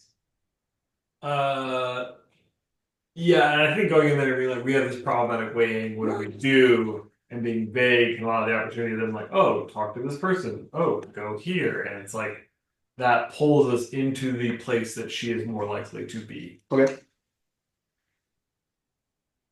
Whereas if we go in and just murder everybody, then it's just us going around going, Vanessa? Yeah, of course. Here? Opposite of murdering everybody is what I'm down with. I mean, we could all just go in and try to intimidate them into telling us something. We walk in. Where's Jita? We know you know something. Things can turn for you guys in a negative way if you're coy or non forthcoming or whatever. So I mean, you're the way in here. So are you really against the song and dance of like this is a naughty little Wei Yang that we want to punish? You're like, let's just go in there and like a spade's a spade. Uh, Hang on. Are you good? Okay. Ashton tried to sneak in here and just like flipped her nail backwards. She's alive. Damn. I do not envy her though. Ow. Sorry, what were you saying? Fingernail? Yeah. Ooh. That's gross. Thanks, stop doing thanks for that. telling us that gross thing. We're stop doing that. I mean, I'm just saying it's kind of your call. It's your side quest. It's your person. It's your people. I get, let's not murder everyone just to murder everyone. I'm not advocating that we just kill without cause. See, You're advocating that we find a cause. I'm just saying if we go in there, okay, all right. So before it was just little old me, right? I tried to get information for Jita, and I was no, never mind. I was just a tiny little Wei Yang. What could I do? There are five of us, and several of us look formidable, and maybe that's all it takes to actually get some information. That's fair. I Isn't I it? think that's fair. Are you open to rolling in for your peer pressure campaign with like yourself, Orthog, and then Dwarf, and then like you have me and the good Reverend Doctor in reserve? Because then if things do get heavy, then it's like they're like, oh, it's just three of them, and then we're five on whoever. I Are say you we saying? all just walk in there, all five of us. Where is she? All right. And then it's on them. If they want to play nice, we get Jita back, we leave. If they don't want to play nice, we're prepared for it. Okay. All right, I dig it. That's fine. Yeah. I dig it. My Got a lot character's less got some moving problems parts. with it, and ultimately it's up to you. It's your That's call. that's my 2 cents. That's what we'll do. As a player, I love that because to me that means we're gonna roll in. We're gonna be like, "Where the fuck is she?" They're gonna be like, "Fuck you guys," and then there's gonna be comment. are there any? I mean, we're level fucking one, so I doubt it. Are there any spells that need to be cast before we go in there? Yeah, I'm gonna cast shades. It's like I was normally I have spells, but they last a minute. So if it goes on for like more than 30 seconds, I'm like, Yeah, I've got two castings of fucking tangling vine, and Sure. then cantrips. That's all that. okay. All right. As far as And you specifics, summon your slimes today. Correct. All right. I think that's the plan. Now we just wait for Glenn to figure out his stuff.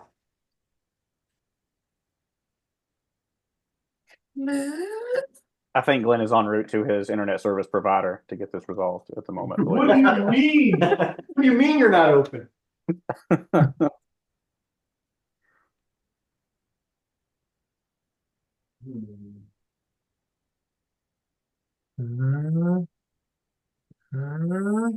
It's a good plan. Just let's be simple. We don't need all the intricacies. Hopefully, I don't know. We'll see what happens.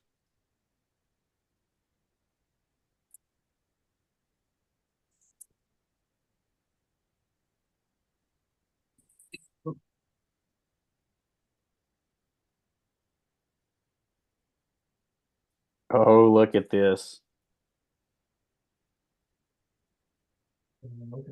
Oh, there it is. Guy. Mr. Orthog. Couldn't stay away.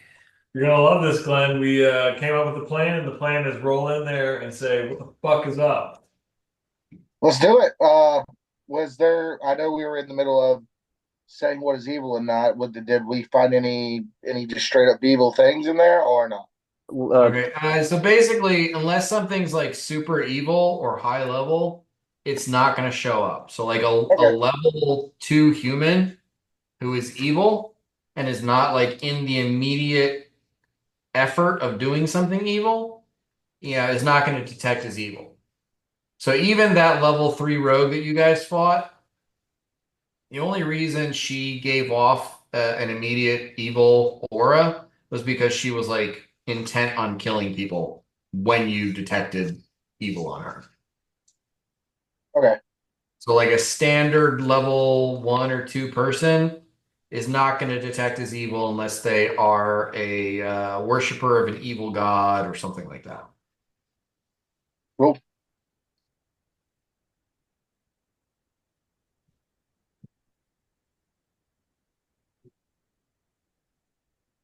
Yes, let's do it. Let's go. Let's do this stuff.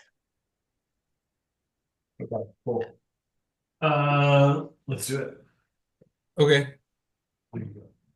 Can I ready an action? I'll do it, man. So are we gonna get a surprise round for busting in? I'll do it.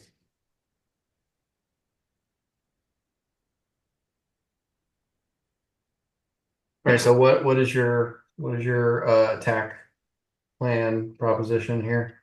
We all try to fit through the door at the same time. If you guys don't mind, I'll take the lead and just have y'all behind me for intimidation factor. Respect. Yeah. Okay.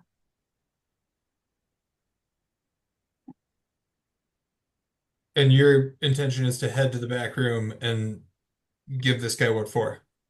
My intention, I plan on just walking in right at the shopkeep. He's involved. He's one of the people. Where is she? You know who I'm talking about. Okay. So who are you going in with? With Orthog and Narjal or everybody? You're rolling Everybody. I would like to be at the back though, if that's all right. Okay. Someone needs Or second to back.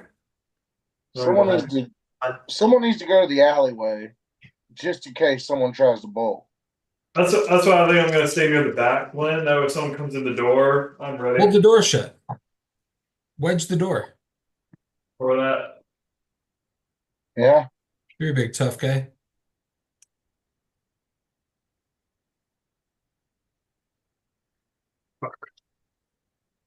The door swings out, guys. Yeah, wedge the back door shut and then set the house on fire and they'll all come out the front. No. Set on fire. No. Gilly goes that's down. the hostage will be fine. All right, David Koresh, come on out. Wangs are fireproof. Oh, Okay. So you guys head up, and as you are walking into the building, the woman in the alleyway uh, uh, calls out to Flick, "Hey, Splat, what are you doing back here? Ooh. There's nobody around. Just, bug off." I ignore, I ignore and just keep the same. I've got the plan ingrained. I'm not deviating from it. I'm just going in. I mean, she's obviously just trying to get your goat, and the other two, kind of give her an elbow nudge and snicker, along with her, just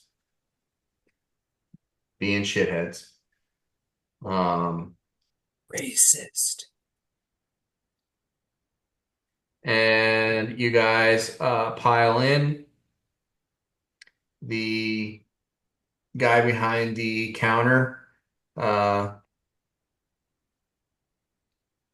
so you move up, and he looks down at you and says, "We don't know where your friend is. Just get over it." Mhm. Okay, I think I'm not gonna say anything to the shopkeep and just keep going. Just right back where Bottleton told me he saw those people. Just gonna keep walking. I'm following the train. The train follows my little buddy.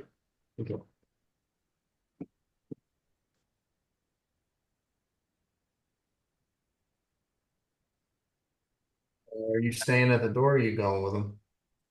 I will hang back at the door. I'm gonna roll a bluff check to look confused, like I'm just here for another battle. Say 12.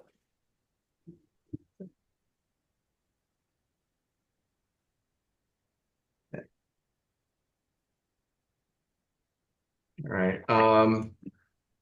He sees, Flick and the rest just like walk past him, and he looks at you and then he looks at them, and he reaches to his belt and you see him, he's grabbing the handle of his dagger, and he calls out. Can I use a ready to action?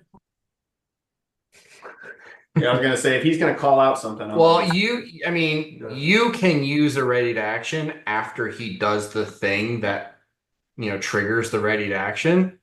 But he hasn't, he's about to say something, which is a free action. You can't interrupt that.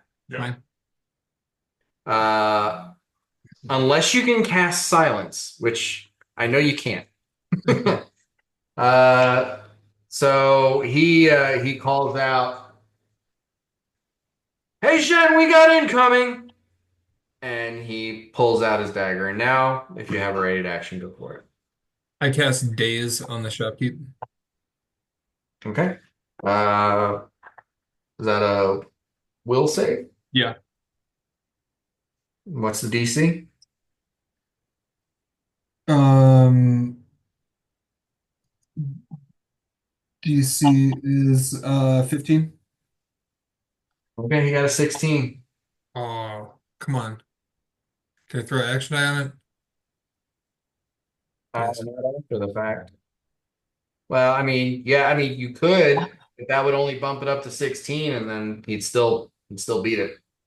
Gotcha. No, because I can't do that? well, I guess he could take spell focus and daze is what?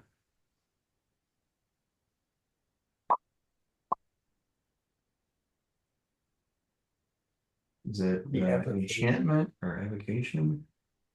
it should be an enchantment actually. Is what does it say? It's an enchantment. Okay. So yeah, if you took skill or spell focus enchantment and then greater spell focus enchantment with 2 action dice, then that would bump it up to 2. There, that would bump it up to a 17. I Is really that, want to daze this is that what you jabroni. want to do? Yes. Okay.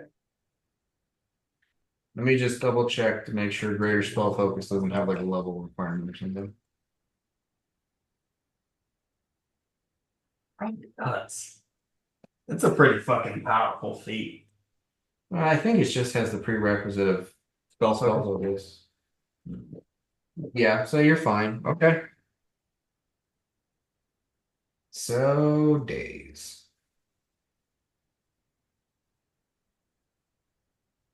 Okay. All right. He is dazed for 1 round. And I say to Now, him, did you say you had something? I Oh, did. you had a little oh. ice. I say to him, What? you shut up. The adults are talking. These days.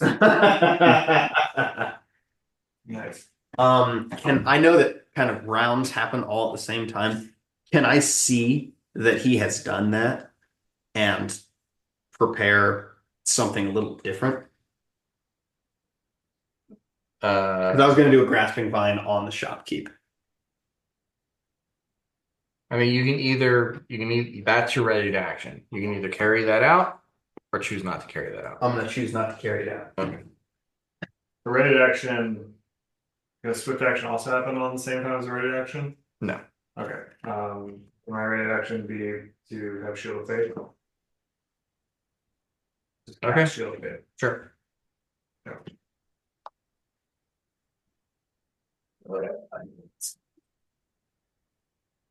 Okay. Anybody else have any raid actions of note? I guess I just need to I'm glad we Claire- Yeah.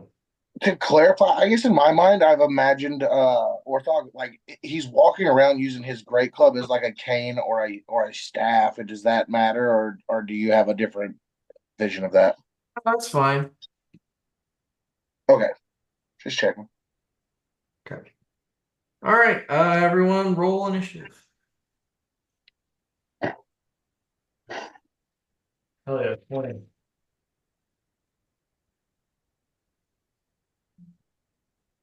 D12, Yep. Yes, 11.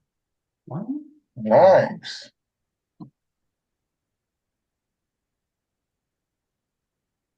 Sorry, 8. Okay. Anyone above 15?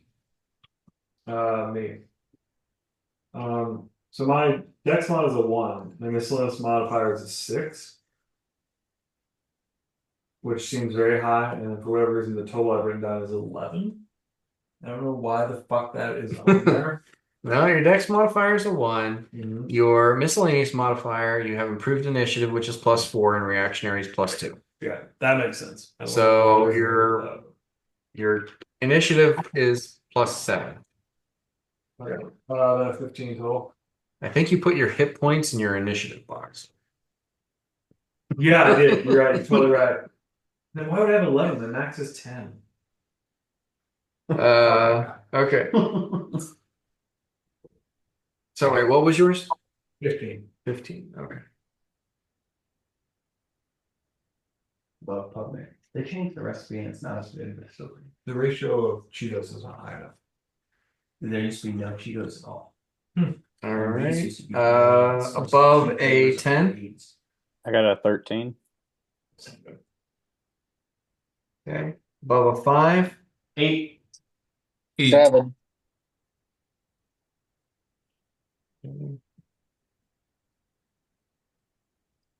I imagine Victor is more dexterous than Narjal. Mine's a 13. A 14. Okay. Orthog? 7.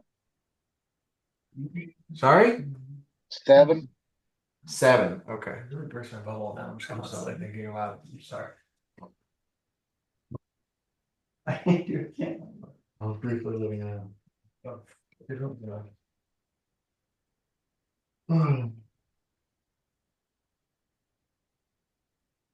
All right.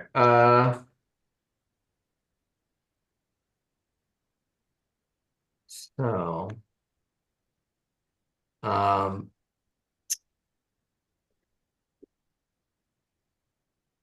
the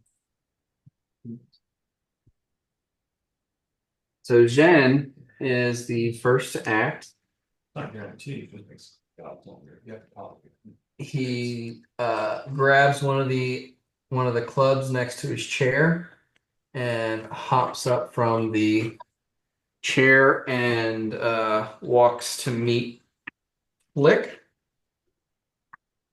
And he's going to attack Flick with his club.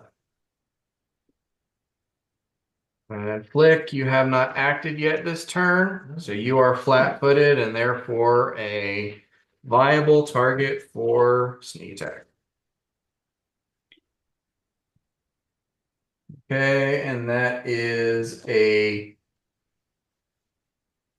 only a 14 to hit. Flat-footed is 13.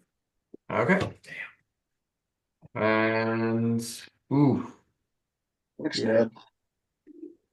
that's 14 points of damage. Jesus fuck. Flick is 4 under. He hops up from the chair, grabs that club, and just cracks you across the head, and your whole body follows the force of that blow, You slam into the door jamb beside you and drop to the ground in a slump.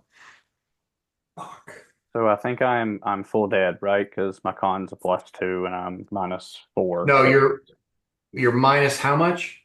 -4. I have 10 HP, and he just did 14. Right, and your constitution Is number. sorry, is a 14. Yeah, Yeah, yeah, okay. So yeah, you'd have to be -15 to die. gotcha. Yeah, I'm down. All right.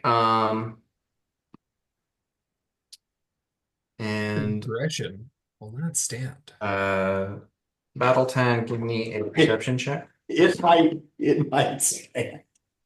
Damn, dude. 21. 21. Okay. Uh you you see the door behind you being pulled open, and that woman is standing there with a dagger ready to like stab you in the back. So you do not you are not one, you already acted this round, two, you saw her, so she cannot sneak attack you. A woman with a dagger. No! Your sworn enemy. However, she rolled a 19, and with a dagger that threatens critical. Yeah. Oh, a woman with a dagger who rolls a critical. Your extra nemesis. Yeah. Yeah. That'll be my mistake. Okay, so that's 10 points of damage. I'm at 0. You have a way of starting a fight. Yeah. She was like, all right. Okay, you're up next. Well, that changes everything I'll fucking do. No plan survives engagement with the enemy. No. Um.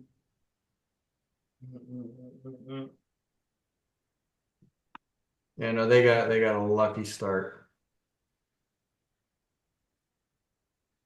Hold on, I'm making a new section of my flowchart. We're good, dude. We're gonna be fine. Okay. You haven't even seen what the Reverend Doctor can do. Swift action, I think activate you my can. judgment. I'll do the same as last time healing, so I automatically heal 1 hit point. Back in the fight, baby. It's not a lot to cast though. But okay. It's not the judgment you wanted, or Yeah, I wanted to use protection. Does that provoke an attack of opportunity? It's a No. swift action. judgment's not. Good. I don't want to be a contrarian, just wondering. He's dazed. Can I take a 5-foot step and then drink my Cure Light Wounds potion? Yeah. So take a 5-foot step over. Well, so the bad guy's here. Yeah, and she was just outside the door.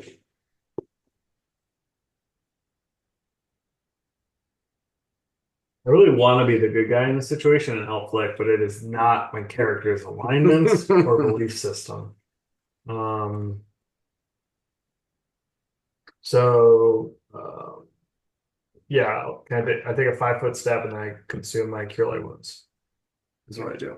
I roll a D8 to heal. It's a D8 plus 1. Yeah. And up to 4 hit points. That's fine. Just some breathing room, man. I didn't go down this time. Actually, last time I didn't go down. I went to exactly 0. God damn All it. right. Flick. Make a Constitution saving throw. DC is 14. Really. Rolled a 15. Hell yeah. Okay, so you are stabilized. You are not bleeding out. You're stopped at -4 hit points. Flick lives. Um, Point.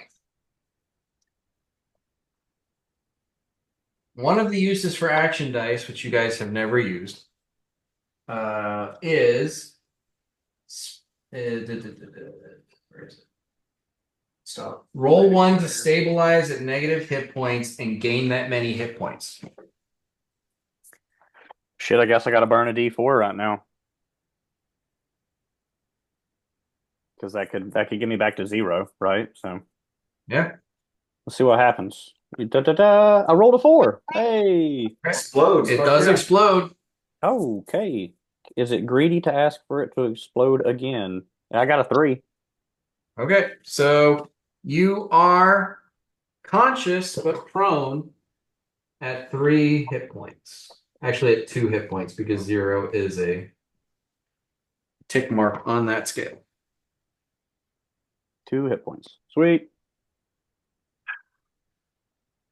So I'm assuming that was my action, right? That's all I'm doing this round. Um, well, technically, the action die is just something that occurs. So, no, you still have your action this round. So I walk back here, didn't say a word. This dude beans me and almost kills me. Yeah. Yeah. I'm gonna fucking shoot him. that is yeah. I think that's appropriate. No, he just thinks he's like totally brained you and you're telling him.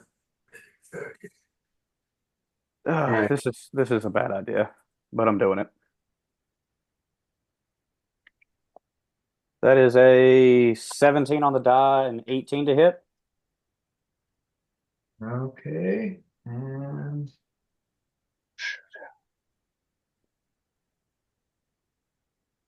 Your vengeance.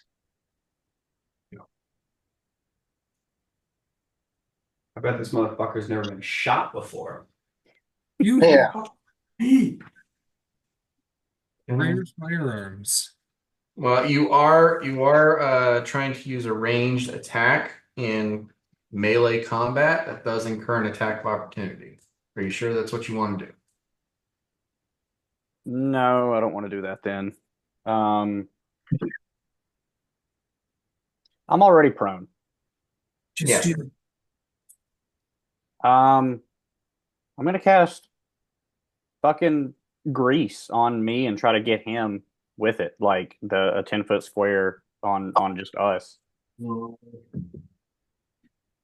Okay. Again, Oh, casting. Oh, then you can try to make a concentration attempt, but being prone is also going to incur a penalty on that. Being prone sucks. okay. How about I just bluff and make this guy think I'm dead? That's not bad. Okay. You could stand up. I mean, If you just stand up as a move action, that incurs an attack of opportunity. If you stand up as a full round action, you stand up. yeah. No, I'm just gonna act like I'm dead, and hopefully this guy fucks off, and then I'll shoot him in the back of the head. Yeah. Red, yeah. Okay. Love that. Rolling a bluff. Not great. It's an 8. An 8. Yeah. Okay. I'm gonna burn a die on that. No, Sean, you see Flick laying there and go. "Bleh." All right, burning the second action die here because that was Whoa. shite. That was a 3, so it's 11. Okay. All right. All right. After Flick's turn, the shopkeeper is going to go after the good Reverend. Wait, He's he's dazed. he's Oh, dazed. you're right. You're right. Thank you. That is why I have these little things.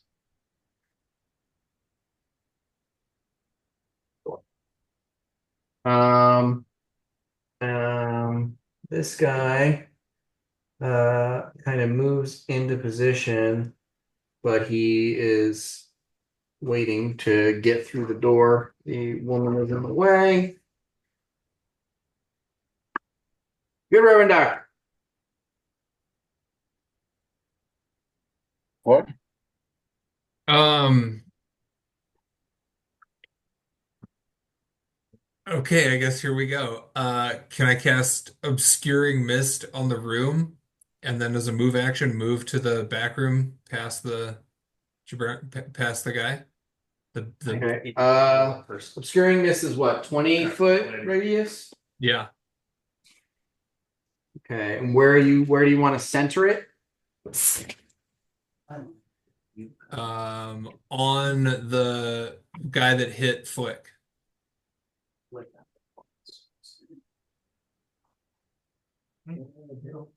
that's just what I was thinking. Oh, no, I think that's good. Okay, totally through the holiday.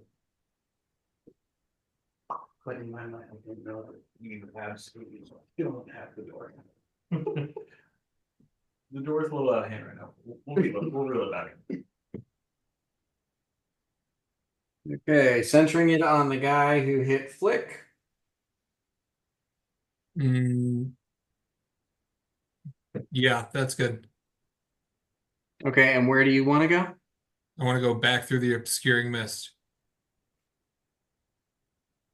Like towards the guy? Yeah. Okay. Obscuring mist. Uh-oh. Okay. I'm fucked.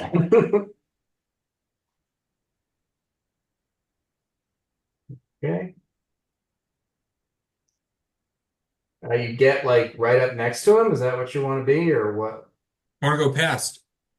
Well, you can't. You only have a 20-foot move speed. Okay, well, I want to go as far as I can. Set as far as I can. 5, 10, 15, 20. Yeah. It's So it possible goes. on the room itself.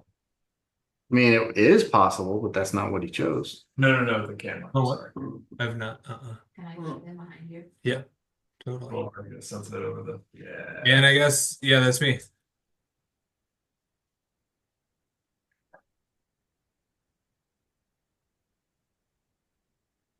Okay. Narjal. So as the obscuring mist kind of manifests, would you kind of update me on my situation as far as visibility?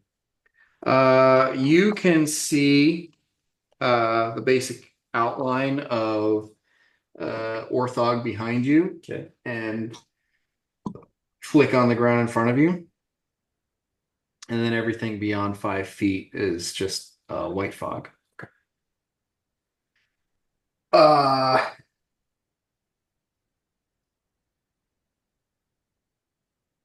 I am going to. You did notice Victor scurry past you. Okay. I cannot target this. Not unless you move closer. And then I'll cast a spell and incur an attack of opportunity. I will attempt to move out of the obscuring mist. And I will squeeze in. I will move directly back so that I know I'm moving in this direction. Okay. I will squeeze past my friend. Okay. And as I do so, I grumble, but I'm gonna fucking die. And then as soon as I pop out, Mm-hmm. my action will be to cast a spell on that gentleman. Okay. Keep him out of the fight for hopefully another round. Mm-hmm. And I will cast Grasping Vine, CMB of 5. Fuck! 5. Okay, 9. Okay. It really is repetitive of the last fight. You couldn't get grasping violent either. I haven't rolled above a 10 with this character. Okay. I'm just banging it. Orthog. Everything's white.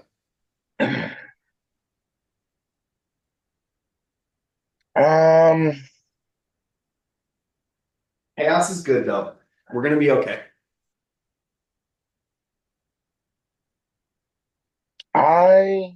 Everything's white. Mm-hmm.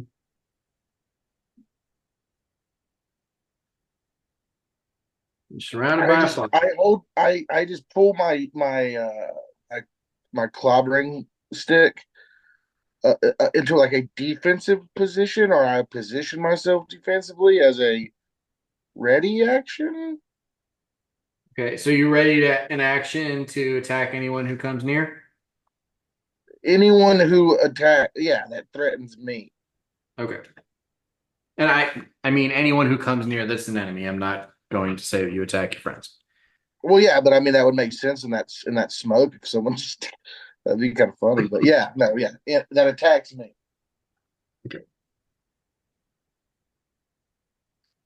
All right. So this guy wakes up from the commotion but can't see shit and just calls out for Jen, asking, just calling out for Jen. And then the second one outside is ready in action for when the woman clears the door. And she, remember how we said it'll be good. Comes in. Mhm. And yeah, she wants to move past you and get to a flanking position with one of her friends. She's going to attempt an acrobatics check to do so without incurring attack of opportunities. And yeah, that's a 21. So that is successful. Cool. Cool. And ally comes in and they make 2 attacks on you. Wait, just to get it straight, that miniature represents your character. Okay. Okay, well, a 5 on each die, both of them whiff. Cool. Wow. And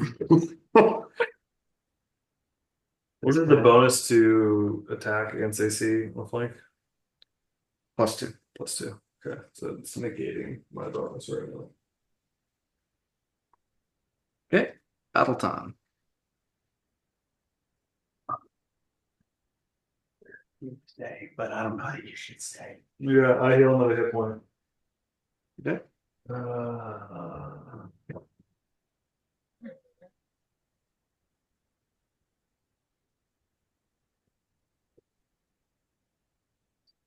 I move 10 feet here. That'll provoke attacks of opportunity from both of them. If I move 5 feet in any direction, that will not provoke an attack of opportunity when I move my flank.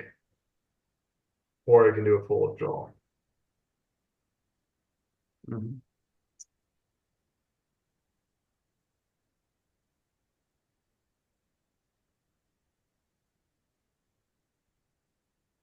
mean, if you attack her, I'm just saying we could take her out. You still have to deal with that dude. And then again, I've been rolling a lot of 4s. I think because there's the option I could just go into the mist and just wait as I just boop, boop, boop, boop, regain hit points. But then that's just gonna let the mob in. And it's gonna be more of a fair fight. Hold the door. Hold the door. I thought you were going to Hold use on. a grasping vine to close the door. Can you do that? I thought all it could do was grapple. I mean, grapple a door. Yeah. Okay, so I'm gonna let you guys do creative. Yeah, that's true. I'll take a 5'7" to here to break their flank. Mm-hmm. And then I'll make an attack on.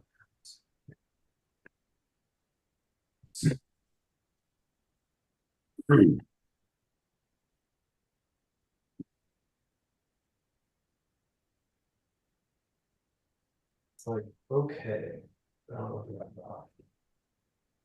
17 to hit. That will hit. Okay, cool. 2, 4, 3, 4. And that's a 3, 7, 10 total points of damage to her. Okay. That is a nasty blow. She is barely hanging on. Fuck yeah. They're the same that I was as a fucking rogue. So disappointing.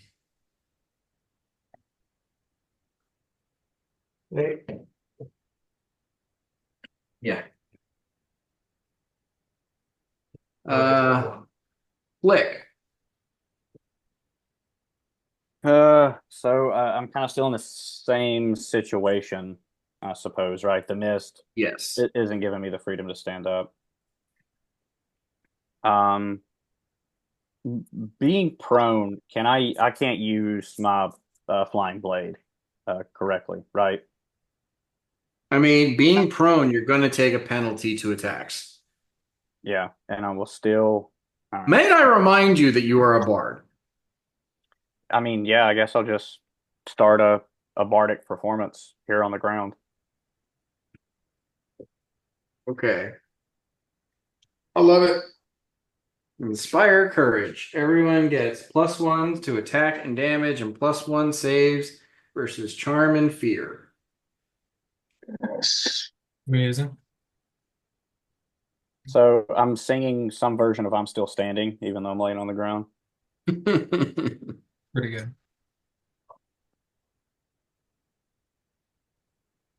Okay, actually, I skipped that guy. That was that smacked flick. I'm gonna jump in with him. And he is going to swing at uh Good Reverend. Um Natural 1. Can I crit that? Sure. Um he overextends himself and smacks the wall with the club, and it bounces the club out of his hand, and the club goes clattering somewhere into the room. Amazing. In the obscuring mist, no less. Yeah. He's lost his weapon. All right. Good Reverend, your daze is no longer active. What are you doing? My turn. Yes. I keep on my trajectory into the obscuring mist towards the door in the back of the room. I'm hoping it's where that Alton described it was. Okay. You exit the obscuring mist, and you are in a short corridor, and there is a door beside you. I attempt to open it. Okay. It is locked. Fuck. +2.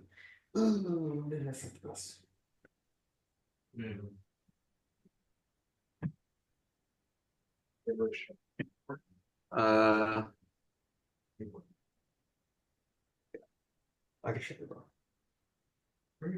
I've used my move action and I can't really see anything else. But I'm outside of the obscuring mist.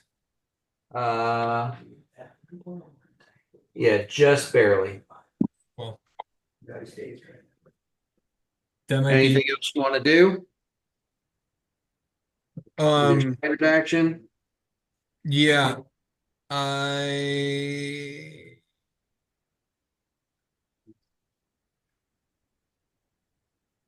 I don't think there's another thing I can do right now. Okay.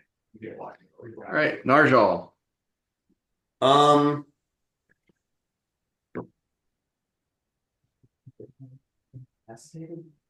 Both are valid, man. Like, Yeah. it really is a 6 of one, half dozen of the other. I'm gonna try to grasping vine the gentleman at the door. Okay.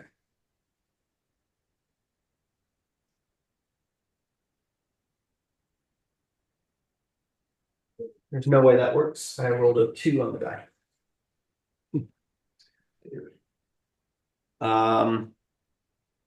I will move to here to try to give my friend a flanking bonus.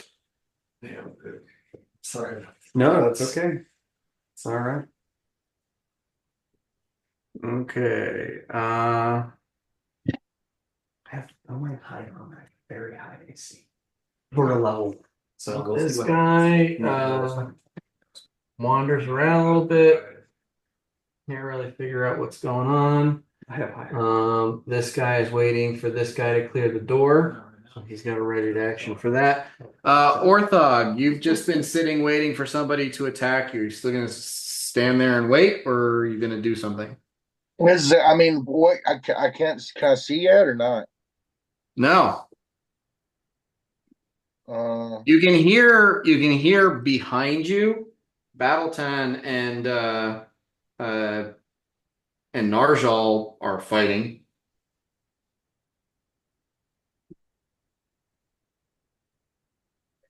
Yeah, if I can hear, then I'll start heading that way. Okay.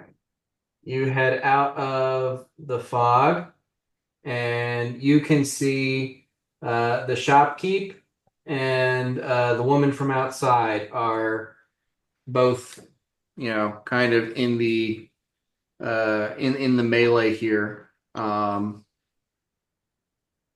Who there one? looks? I was gonna What? say who looks worse. Oh, the woman by far. Then I shall go release her to her gods. Hold that fool.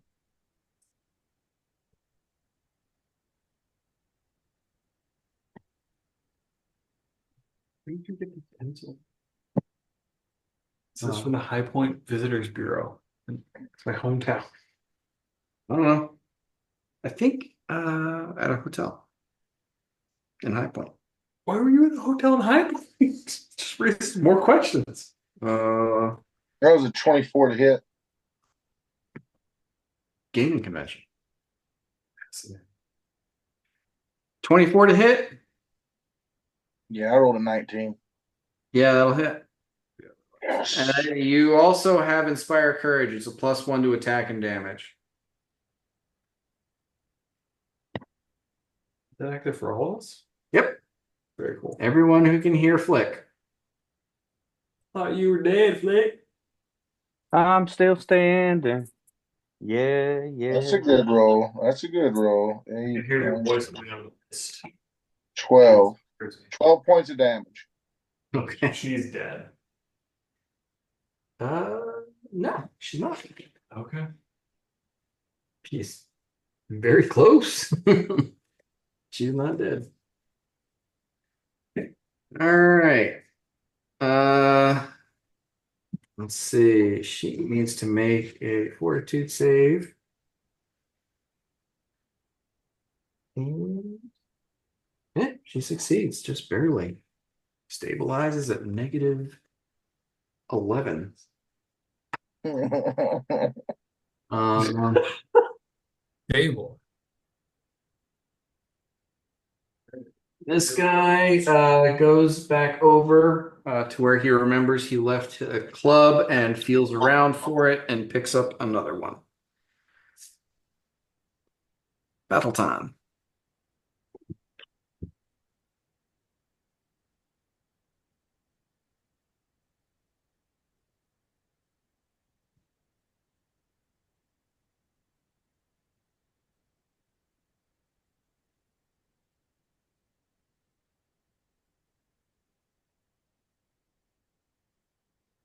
Where'd you go? Can't reach him with my falchion, right? I can't quite tell exactly I where. mean, you can take a 5-foot step and smack him. Well, that would count as my move. No. Well, I mean, yeah, technically. Um, I look at Orthog and free action in Orthog. I say, you got this. I shall, I shall, I shall be fine. I believe it. And I take a full move action. I go 5, 10, 15, 20. At this point, I'm in the mist. hmm So I'm navigating sword out. 25. Now I've hit a wall. hmm I go 30. At this point, I imagine I encounter Flick. Yeah. And I think my full movement would be a 40. Oh, no, it's No, 60. No, it's a 30. Oh, yeah, Well, you I'm doubled double that. moving. Yeah. So I hit here. I'm at a 30. I'm at a Mhm. 25 right now, Flick. So actually, I'll stop. Well, that was 30, wasn't it? Well, yeah. Either way, it's fine. Move action. I stop. I find Flick. Flick, I pick you up. Sound good? Oh yeah, no complaints from me. Okay. Flick is up. And now I pick you up and I say, now let's find the other ones. And then that's my turn. All right. All right, Flick. Count of pause. Oh, I'm your friend. Hmm.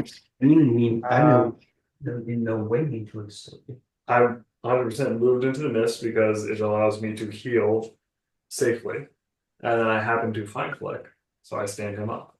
I'm always moving towards self-benefit. So I guess Yeah. the big guy, the one that hit me, he's not within 5 feet of me anymore, right? So I No. can't see him.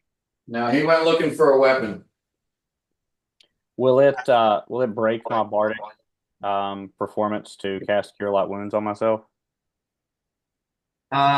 You can maintain your bardic performance as a move action.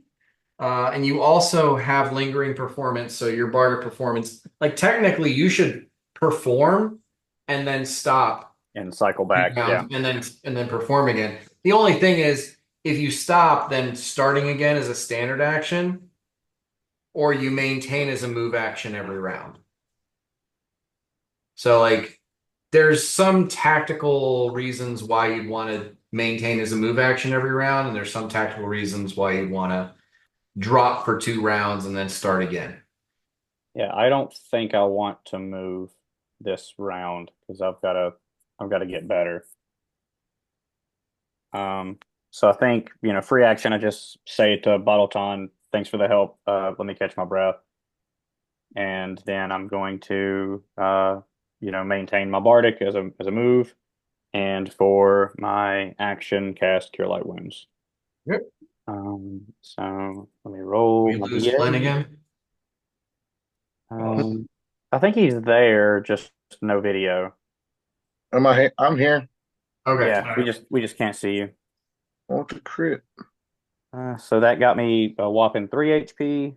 I'm back to 5. I just can't roll a Cure Light Wounds dice well. And that's my turn. Okay. All right. The shopkeeper and this guy are going to flank Nargel, Yeah. and they're each going to make an attack. Wow. Natural 1 and a natural 6 Crit that. of 11. Fine, I'm fine. AC 16. You don't have any action dice, so Nope. can't critical. I needed to talk to my friends. Okay. Reverend Doctor. Hello, great you got there. Is the jabroni that hit Flick that went back for his other weapon within 5 feet of me? He is 10 feet from you. Hmm. Give me a perception check. Natural 1. Okay. Can't see him. Nope. Can't see anybody. I head back into the mist, and looking for the other door that Bad Altan described in his return. How do you look for it? Are you following the wall? Fall on the wall.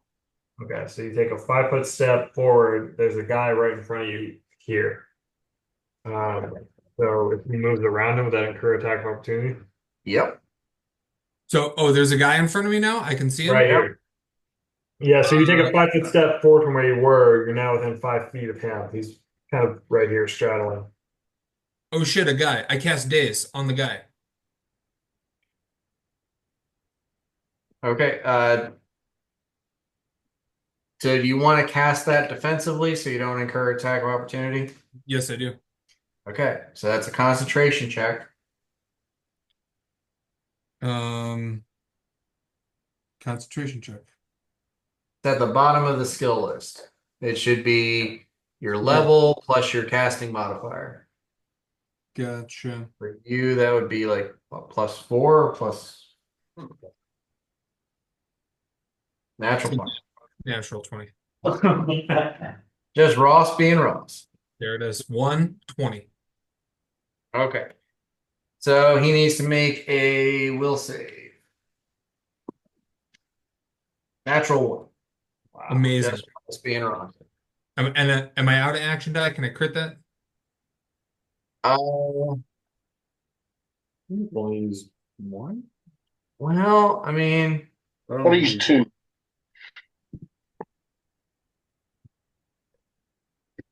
No, Ross, you use. I will let you crit it to bump it from dazed to stunned. Amazing. They're breathable. I like soaked them 30 minutes before I came here. Totally dry. Which will make him drop the weapon that he just picked up. Uh-huh. And he takes a -2 to AC, loses any dex bonus to AC, and attackers get +4 bonus to perform combat maneuvers against him. I accept. Okay. So he is Just picked it up. stunned.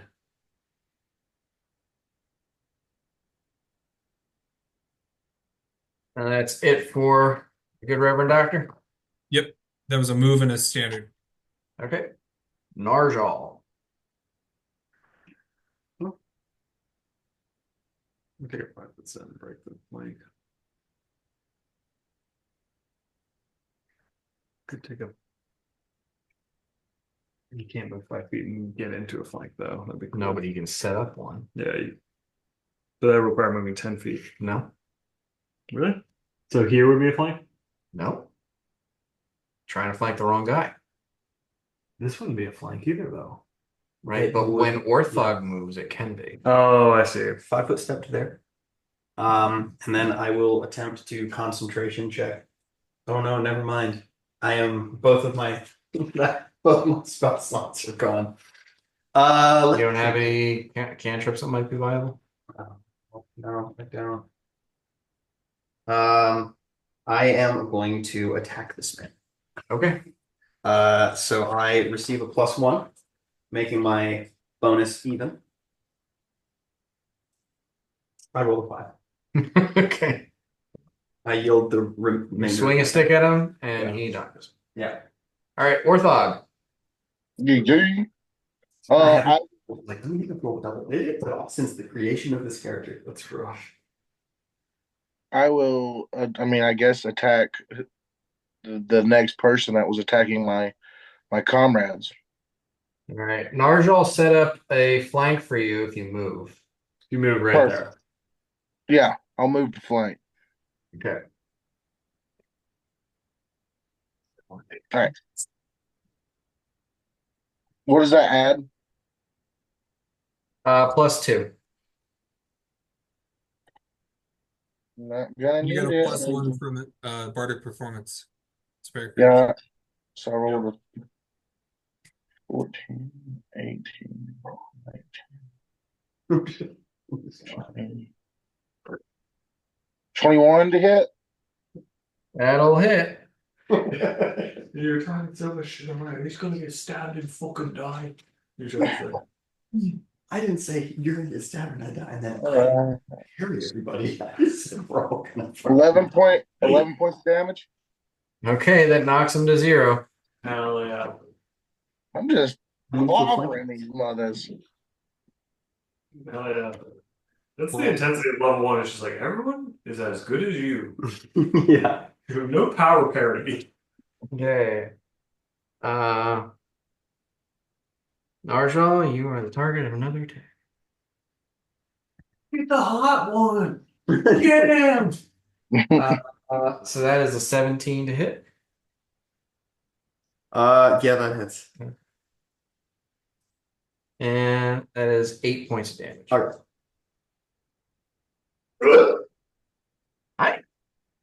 I'm rolling like 5s and 6s on these D6s. It is ridiculous. True.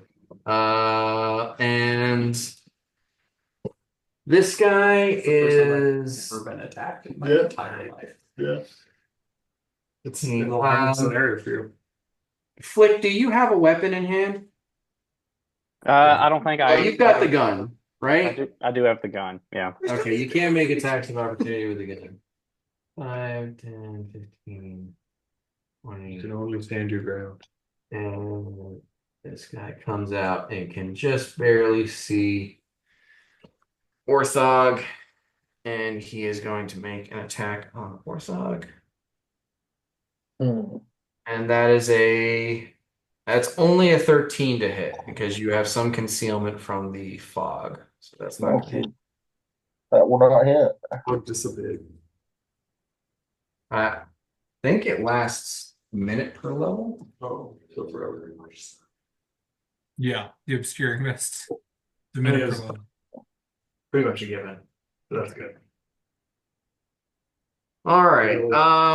Yeah. The guy in the back is stunned for this round. Mhm. So he'll come back to his senses next round. Battle 10.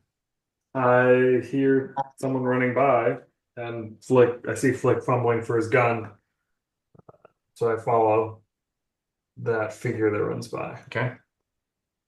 I assume I get to hear, and I can see the outline of Yeah. a figure. I will attack, taking a -2.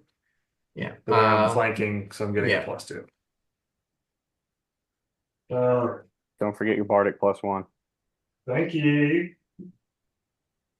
Someone's rolling. I'm No, rolling. Knock on wood. Pretty good. He's using the dice I gave him. I'm using the dice you gave me too. I just augmented them with other ones. 19 to hit. 19 will definitely hit. You get a +1 on damage from me too. I get a what? +1 damage. Oh, sure. Yeah. Thank you. Use your brain. There it is. Tight. Why are you rolling a d8? Because it's 2d4. Right. D4 +3. Right. So roll 2d4. We're gonna roll a d8. But the d8, you have the possibility of a 1. 2d4. Okay, you well, I do got a 7, so I think we're okay, right? I mean, we say roll a d4 and multiple. I think this is fine. Situationally, this is fine in this moment. The average damage of 2d4 is 5. The average damage of 1d8 is 4.5. And that's a 7. So, move on. That's 11 points of damage to that guy. Okay, so he is at 0. Yeah. He does not drop at 0 though. I'm gonna put an action die on bad damage. I want to drop it. Okay. So 1 action die. That is a 1. Okay. He is down at -1. Nice. God. I chode. Obscured by the mist. Yeah.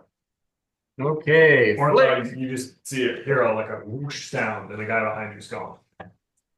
So, given Ross's comment there about being in the mist, I'm going to change my song to "Gorillas in the Mist" for the bardic performance.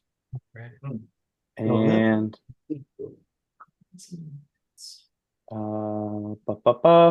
I guess I'm movie going starting. to follow Bottleton. He seems to know what he's doing. Yeah.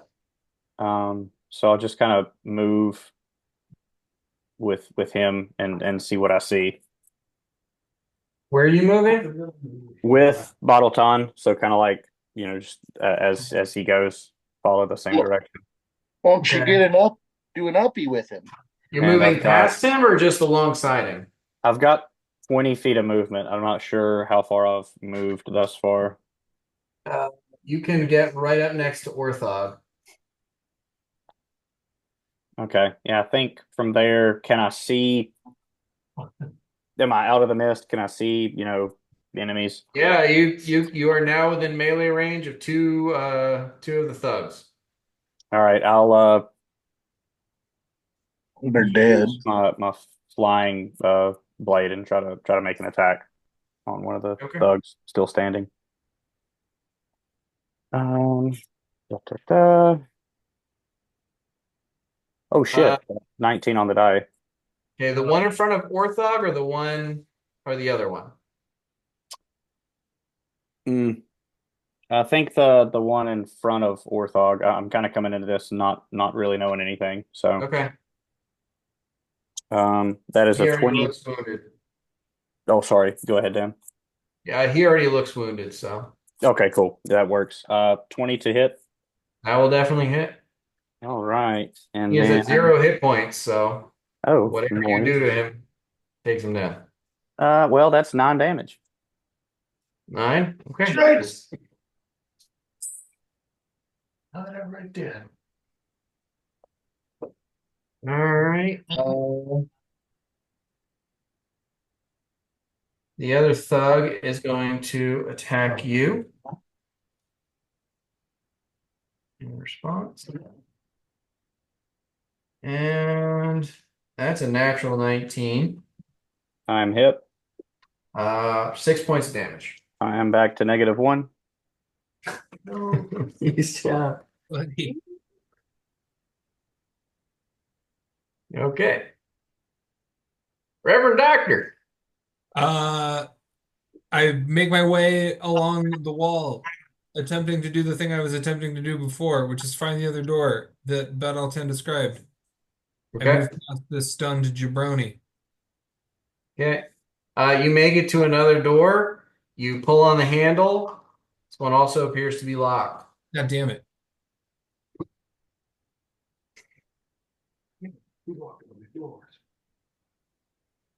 Well, there you go. Actually, no, that one's not locked. It'll be locked at night, but not during the day. It's not locked? No. So you open that door, pull it open, and the mist flows into that room, and you can't see anything in there. Can I go into the room? Am I still moving? No. I think you're done. Okay. Because you had to climb over a couch and a chair to follow that. So I think your movement speed is tapped out. All right. I accept. Okay. Narjal. I want to fucking swing at this lady. Okay.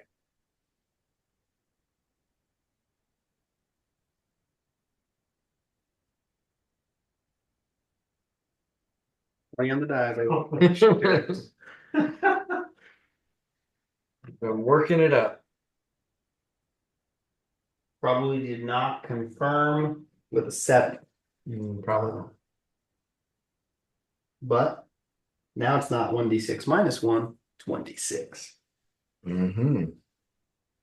4. 4. It's also the first time you've hurt anyone. Yes. No. Okay. No, he hurt somebody with acid on a Oh yeah, grasping yeah. vine. Oh. Orthog. Yeah, so I. Sorry, it's hard to see on the stupid thing. Flick is down directly beside you. Narjal is fighting off a thug, and there's another one still looming over Flick. I will try to eliminate the one standing over Flick.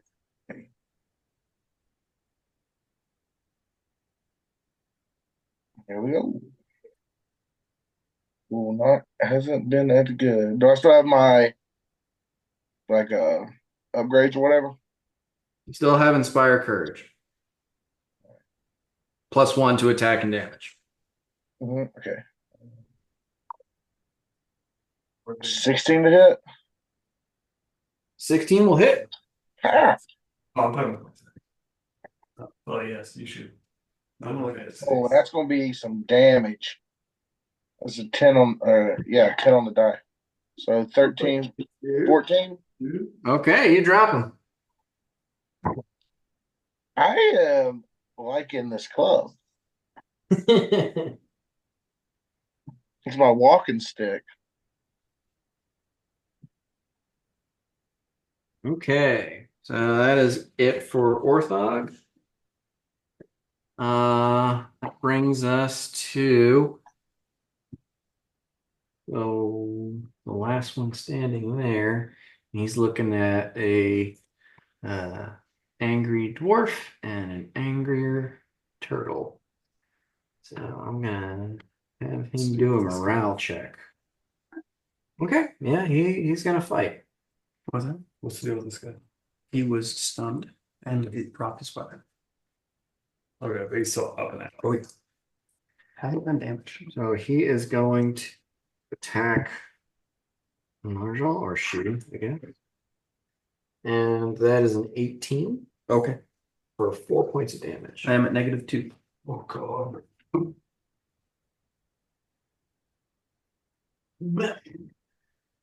Okay, and Come on, Glenn.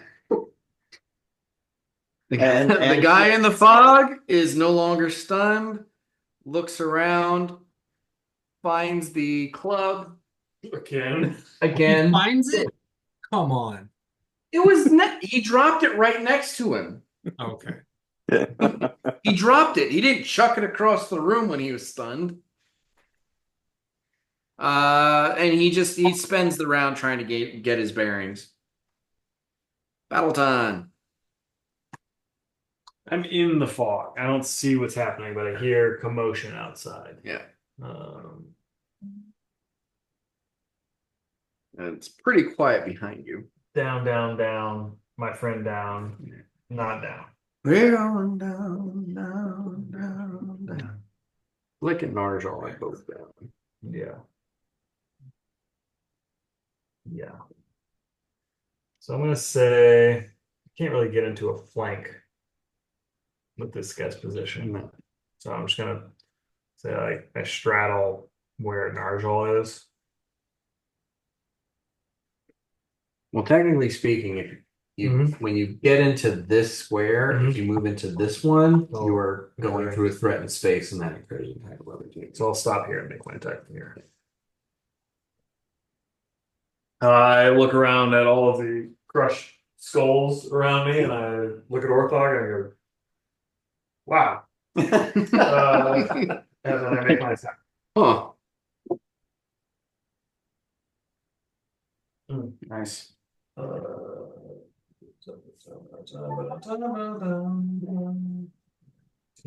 20 to hit. That'll hit. Cool. I'm gonna roll 2d4. Let's see, 2, 4, 6. Which brings me +1. a 9, which brings me up to a 10 from the +1. Okay, and that takes him out. He's down. Cool. I look down at Narjal and I say to Orthog, "Can you stabilize him?" Like, do you have the ability to stabilize him? I don't believe I do. Okay. You gonna do, big boy? I don't know that Flick is down as well. I can't do anything. My turn economy is over. I free action yell for the good Reverend Dr. Victor T. Flacco. And I say, good Dr. Victor T. Flacco, Narjal is dying. I guess I can tell him to slow your metabolism. And you're just dead. Medic. All right. Flick, make a fortitude saving throw. Dan, I think I have one action die left if I could use Okay. it. Sure. And that is a 3, so I'm back to what is that, 2? Let's see, -1, 0. You're at 0 again. I was just at -1. Oh, you were at -1? Okay, so then you're at +1. So I've got a hit point. I'm stable. -1, 2, 0, 2, 1. You said 3? Yeah, I rolled a 3, so I should be at 2. Okay, so 2, right. So I'm back at 2 HP. What I stabilized at last time. And then I can stand up now, right? No one is able to hit me. Correct. So I'm just going to stand Full up move and action. Dead. cast Cure Light Wounds on Narjal. Let him come out. Okay. And Narjal, you heal for. Oh, fuck yeah. I finally rolled an 8. You heal for 9 points. Okay. Up to 6. Good Reverend Doctor. Uh, I go into the door that I just opened and blindly try and search and see what's in there. Okay, you go into that door and search around, and it's the storage room. There are, restocking goods. For the shop. For the bodega. Yeah. Do I find a bun? A bun? Yeah. Uh, give me a perception check. Eat Rats are gonna rat. 9, because I got 9. flick. You find a bag of rice. Do like dry rice? Yeah. Okay, I pocket the bag of dry rice. Why is my doctor? You are a rat. And this is like a 5-pound bag of rice. Okay, But you can kind of like jam it in your belt and look pregnant. it was like a bulk bag of rice. Like a burlap sack of rice. Fine. This is not going according to plan. I exit the closet and make my way as much as I'm able to towards where I just heard my who was it who yelled? Battleton? Yeah. Okay. Mm-hmm. All right. Are you keeping track of how many rounds this scaring mist is up?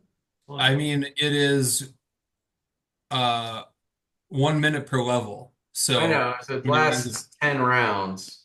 yeah. Just feel like we're on round 5 or 6. I would say 4 or 5. All right. Narjal. I stand up. This is the end of round 4. That can't be.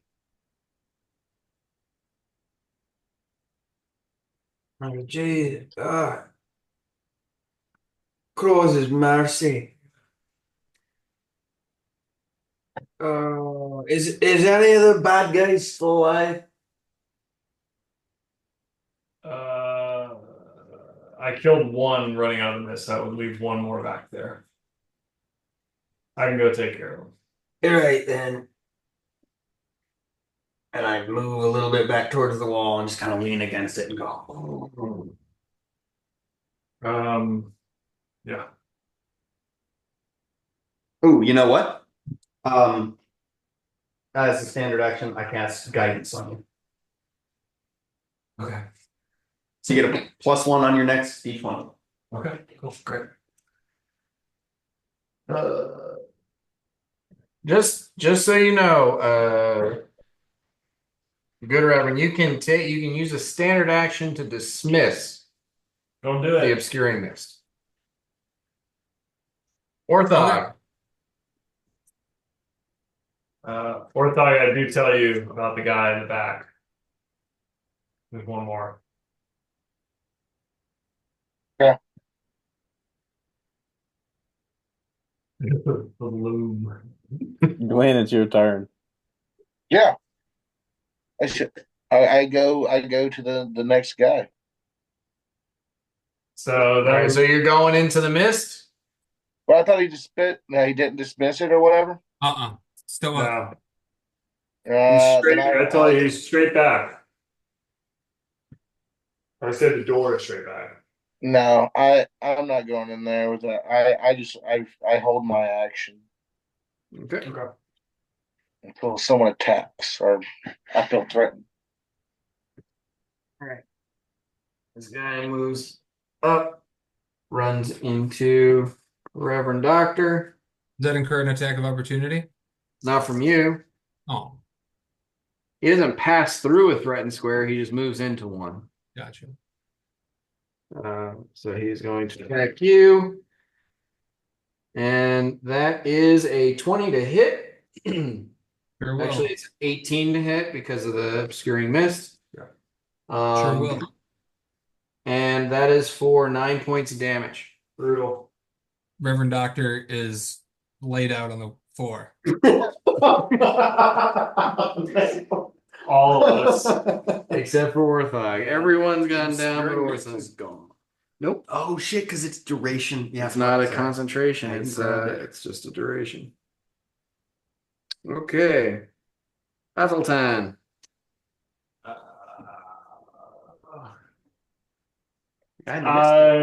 Great. I look at Orthog and I just shrug and I run into the mist. 5, 10, 15, 20, 25, and then I enter a threatened square. And I'll make an attack.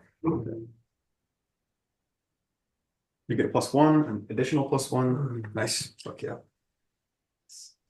I'm gonna hit him. I'm already at 22. Okay. I'm gonna roll 2d4. Okay, 2 on the first one. 3 on the second one. I'm gonna add an action die. Finish it off. Yes. Um, So that was a 2, and then a 4, and then a 1. So it's 7. Plus 3 is 10. Plus my +1 is 11. Okay, so he is at 0. And then the guidance would have gotten burned up on that initial attack roll, I assume. Yeah. Okay. Bummer. Okay. Flick. Heal another hit.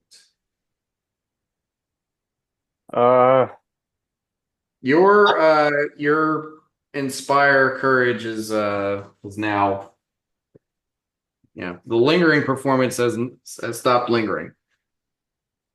Yeah, so I'm just standard action. I'm just gonna start that back up. Okay. Move. I'm going to. Can I make it to Narjal? I don't think did you even stand up yet?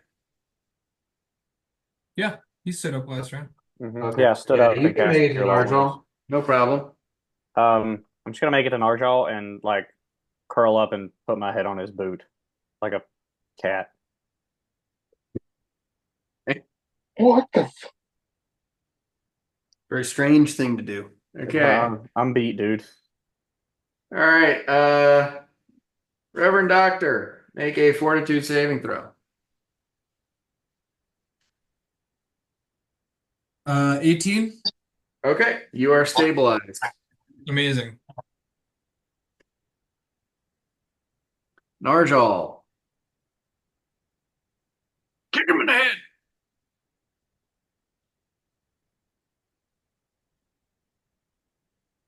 I go, was it you that healed me?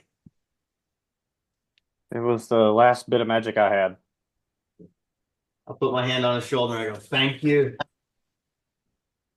This is a really, really crazy experience. I think me and you should stay here by this wall. That's my turn. Okay. I mean, I guided you. I appreciate that. Well, I've spent it. The last thug is going to attempt to return the favor on Battlethon. Does zero mean that if you take aggressive action, you'll fall unconscious? Yeah, but he's just fucking saying fuck it. Okay, Cool. He got his shit kicked in. Yeah. He's just seeing red. Okay. So that is a 17 to hit. Nope. It's taking -2 in the exterior. No, that's with the negative. I'm at 17 right now. Okay, so that hits. 9 points of damage. Bummer. You both go down. Bummer.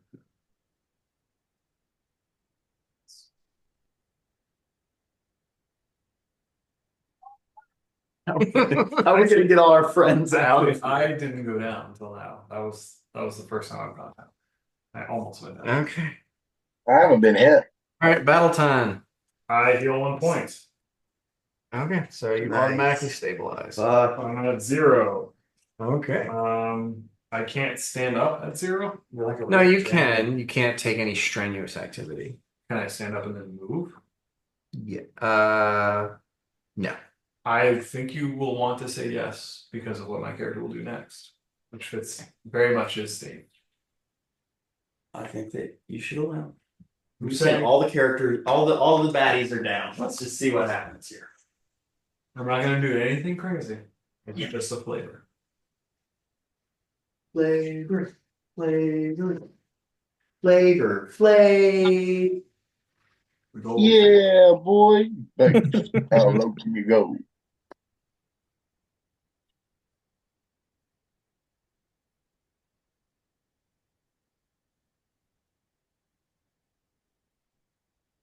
Yeah. Yeah. What? Yeah, what? At 0 hit points, you're disabled. You're disabled. You gain the staggered condition. You can only take a single move or standard action. So I can only stand up. What if I crawl? Would that count as If you crawl, then that's just a move action. I remembered where the register was, and I crawl toward the register behind the bar. The register was here. thought this was the counters. That's the shelves. Oh, that's very disappointing. Sorry. That's okay. Then I don't do that. Okay. Do you want to just stand up then? I stand up so none of my allies know that I went down. Okay.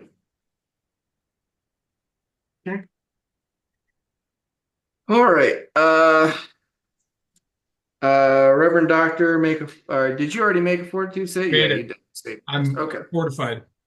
So another, 18 seconds go by, and the obscuring mist dissipates, and you are in a bodega with a bunch of unconscious thugs and one rat folk. Hey, Roger, can you shut the door? Yeah. We got someone on the ground there too. I'll go over and I do a heal check on Victor T. Flacco.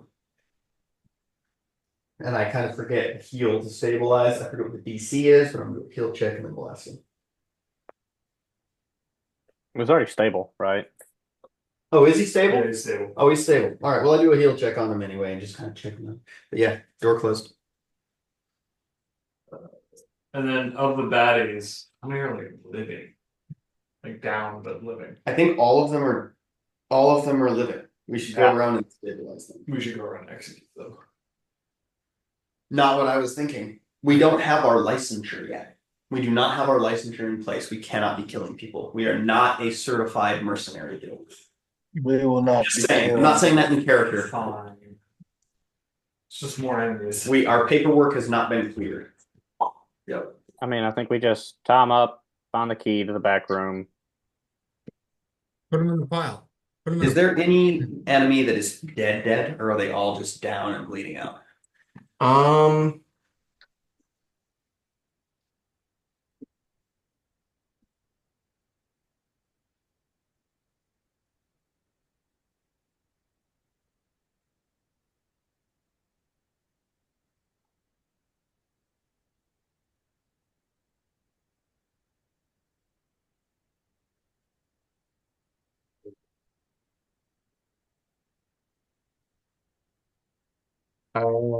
So I will say that after the mist goes away and you guys start like checking, there's one of them that is still bleeding out. And he's very close to death. I go over and I stabilize. Yeah. Okay. The rest of them stabilize on their own. One of them not roll well on intelligence. Give me an appraisal check. Okay. Um, 22. 22. You notice as you are kind of moving these guys around getting them tied up. Mhm. Uh, the woman from outside that Flick pointed out, and the guy that dropped you, Mhm. who was playing cards when you came in, the two that he said were kind of the in charge people, um, are wearing matching rings, Okay. and one of the other guys also has a similar ring Okay. that are just like these are nice rings. I take them all. Yeah. Take those rings. I mean, I didn't loot anything really of value. I guess Flick's just looking for the key. Though. Yeah. Okay. Yeah, the guy who was playing cards has a key. I find the key. I say flick, and I flick it over to Flick. Huh? Mm-hmm. To check out the back rooms. Yeah, head back there and unlock the door. Okay. I tell you about the doors. You unlock that door and you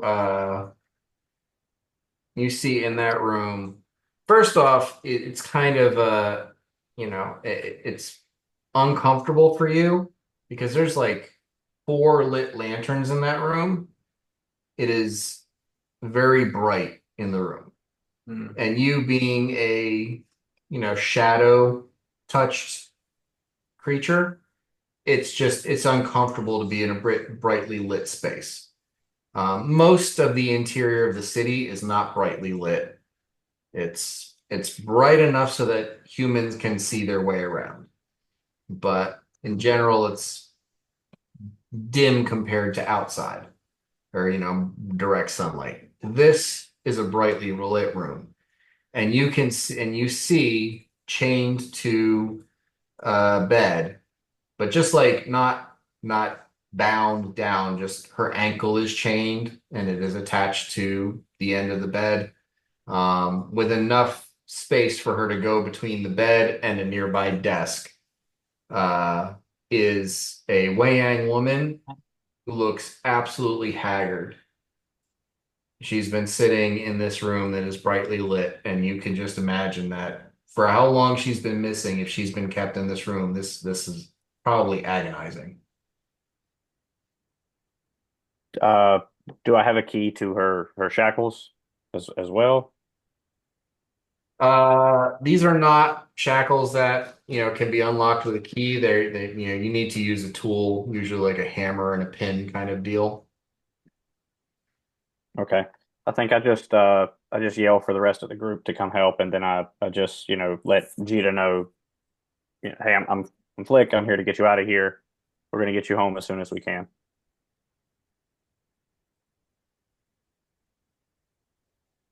Are they, did you, are they, she doesn't really know how to string together, but you can get the intent of her question. They're not gonna hurt you anymore.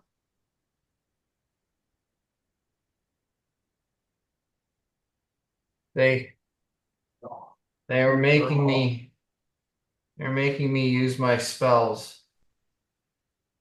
Rings. They made me cast spells on rings.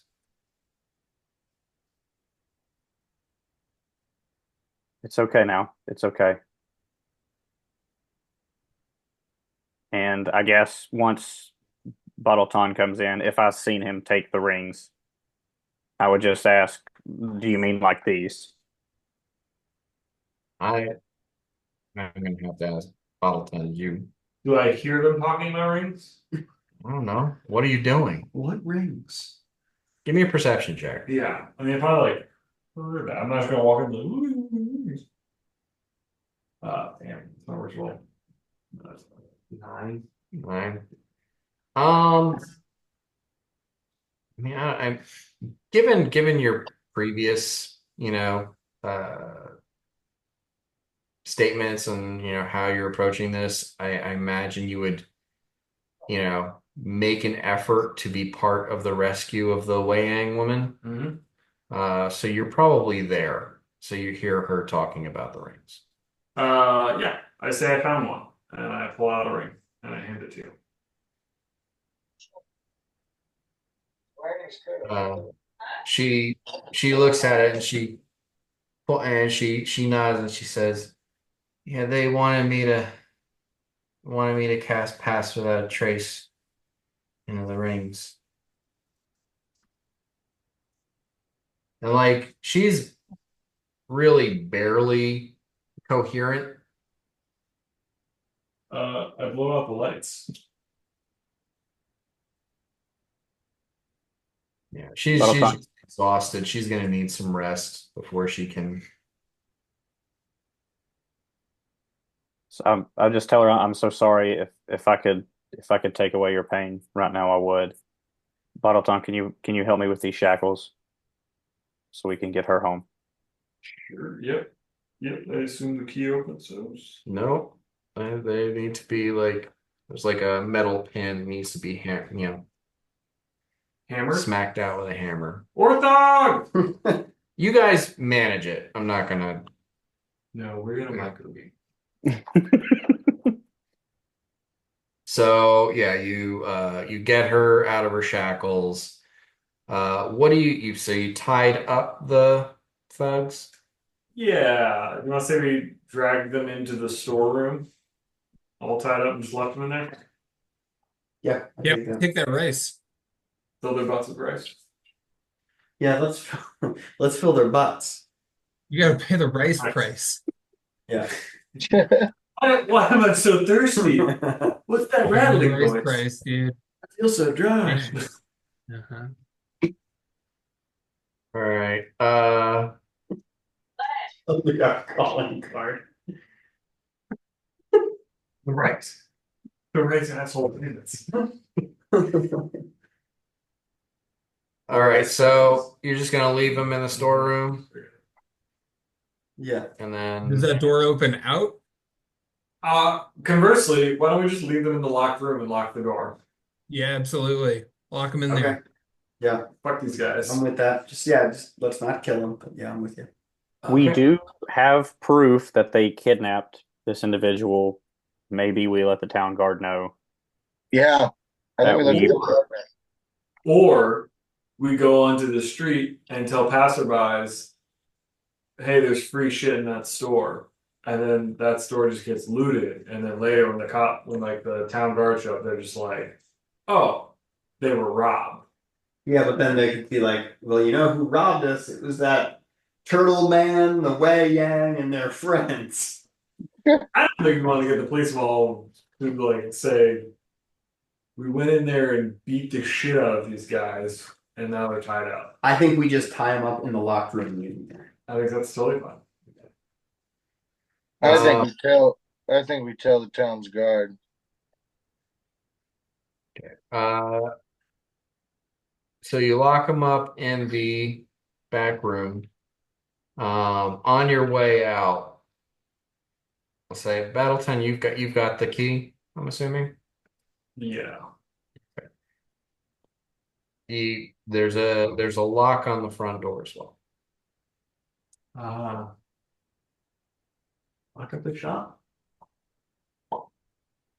Just leave it open. I like the idea of just leaving it open. Just leave it open. People come in. I don't know. Yeah. They can't get in the back room. I don't see the need for a redundant lock. I mean, just keep them nice. Flick, give me an intelligence check. Die. These guys have seen us. 13. 13. There were 7. You only took out 6. Oh fuck. Well, one of the alley guys didn't come in? No, there are only 6 on the premises. Yeah, we only saw 6. One's gonna come back later. Lock. Let's get out of Yeah, here. I'll walk up. That's fine. I think there's a potential for causing more problems in the future if we set ourselves up to be hounded by law enforcement over this. Okay, I'll also say I'm assuming Battleton, you did a pretty thorough job. You find 20 silver pieces and 38 copper pieces. What time is it? In the morning? At this point, it's probably around 10ish, I'd say. Like you didn't like get right out of bed and head over here. Hate to say it, but I kind of need to go to bed. I think all of you need some rest. I need to rest. I think we do that. Except for Orthog. I think Orthog's ready to go. I'm ready to.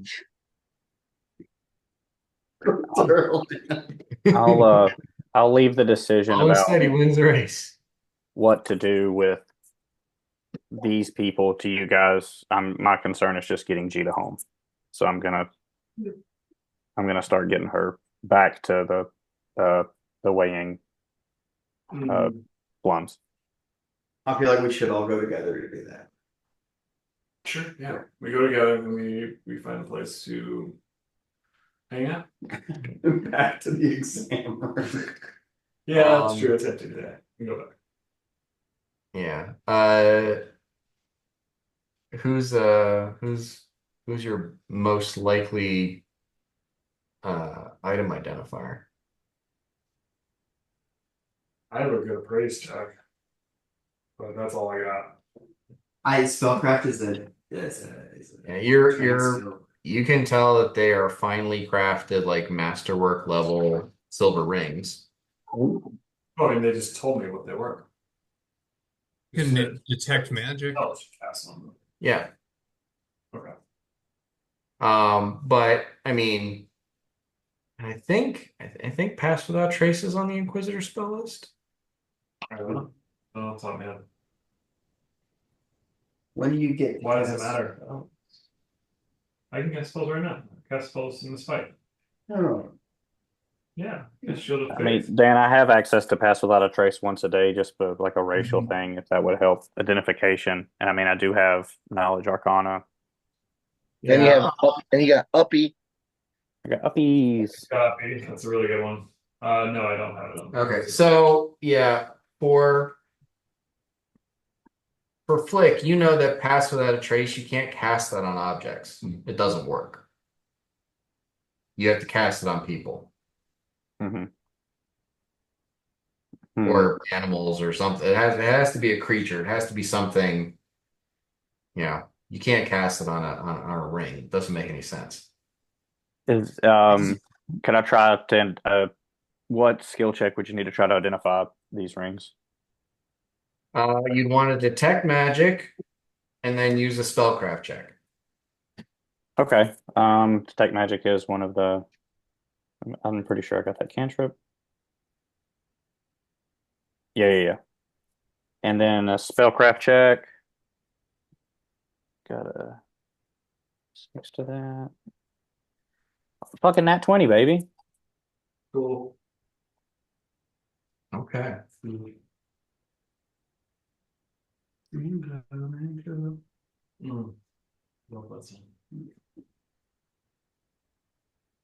All right.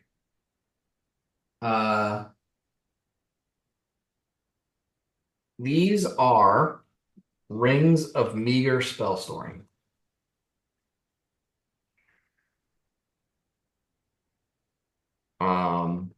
With your nat 20, you know that the standard rings of spell storing can store up to 5 levels of spells.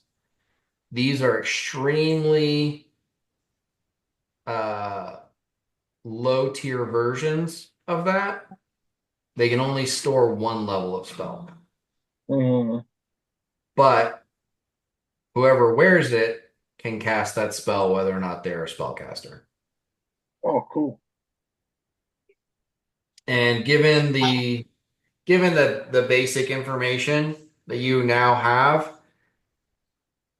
it appears that they kidnapped her so that she could use her Wei Yang spellcasting ability to put Pass Without Trace in these rings and then they could go commit a crime without leaving behind any evidence. Because Gotcha. pass without trace means for 1 hour you can't be tracked, you don't leave tracks, you are, you know,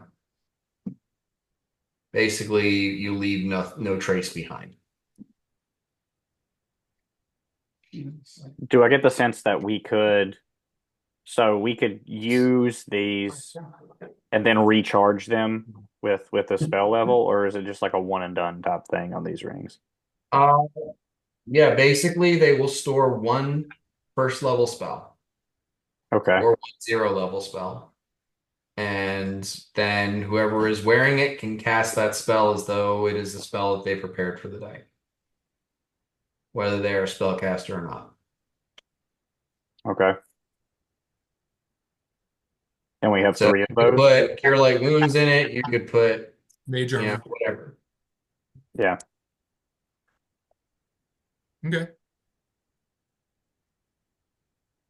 Very good. At the very least, it basically lets you use one of your spell slots today to cast for tomorrow.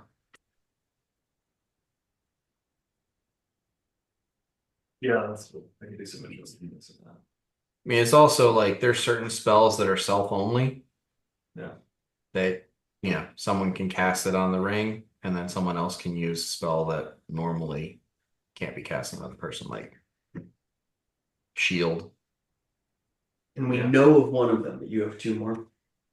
Mhm. Would be very useful for casters. Just saying. Yeah, no. It's very useful for everybody. Yeah, I'll disperse them, but I'll do it in a manipulative way. All right. Well, we are almost at 11 o'clock, so this is Oh, Iron Ball? First of Yanoma. it's the second of Iron Bomb, man. It's the 12th. We will stop it there.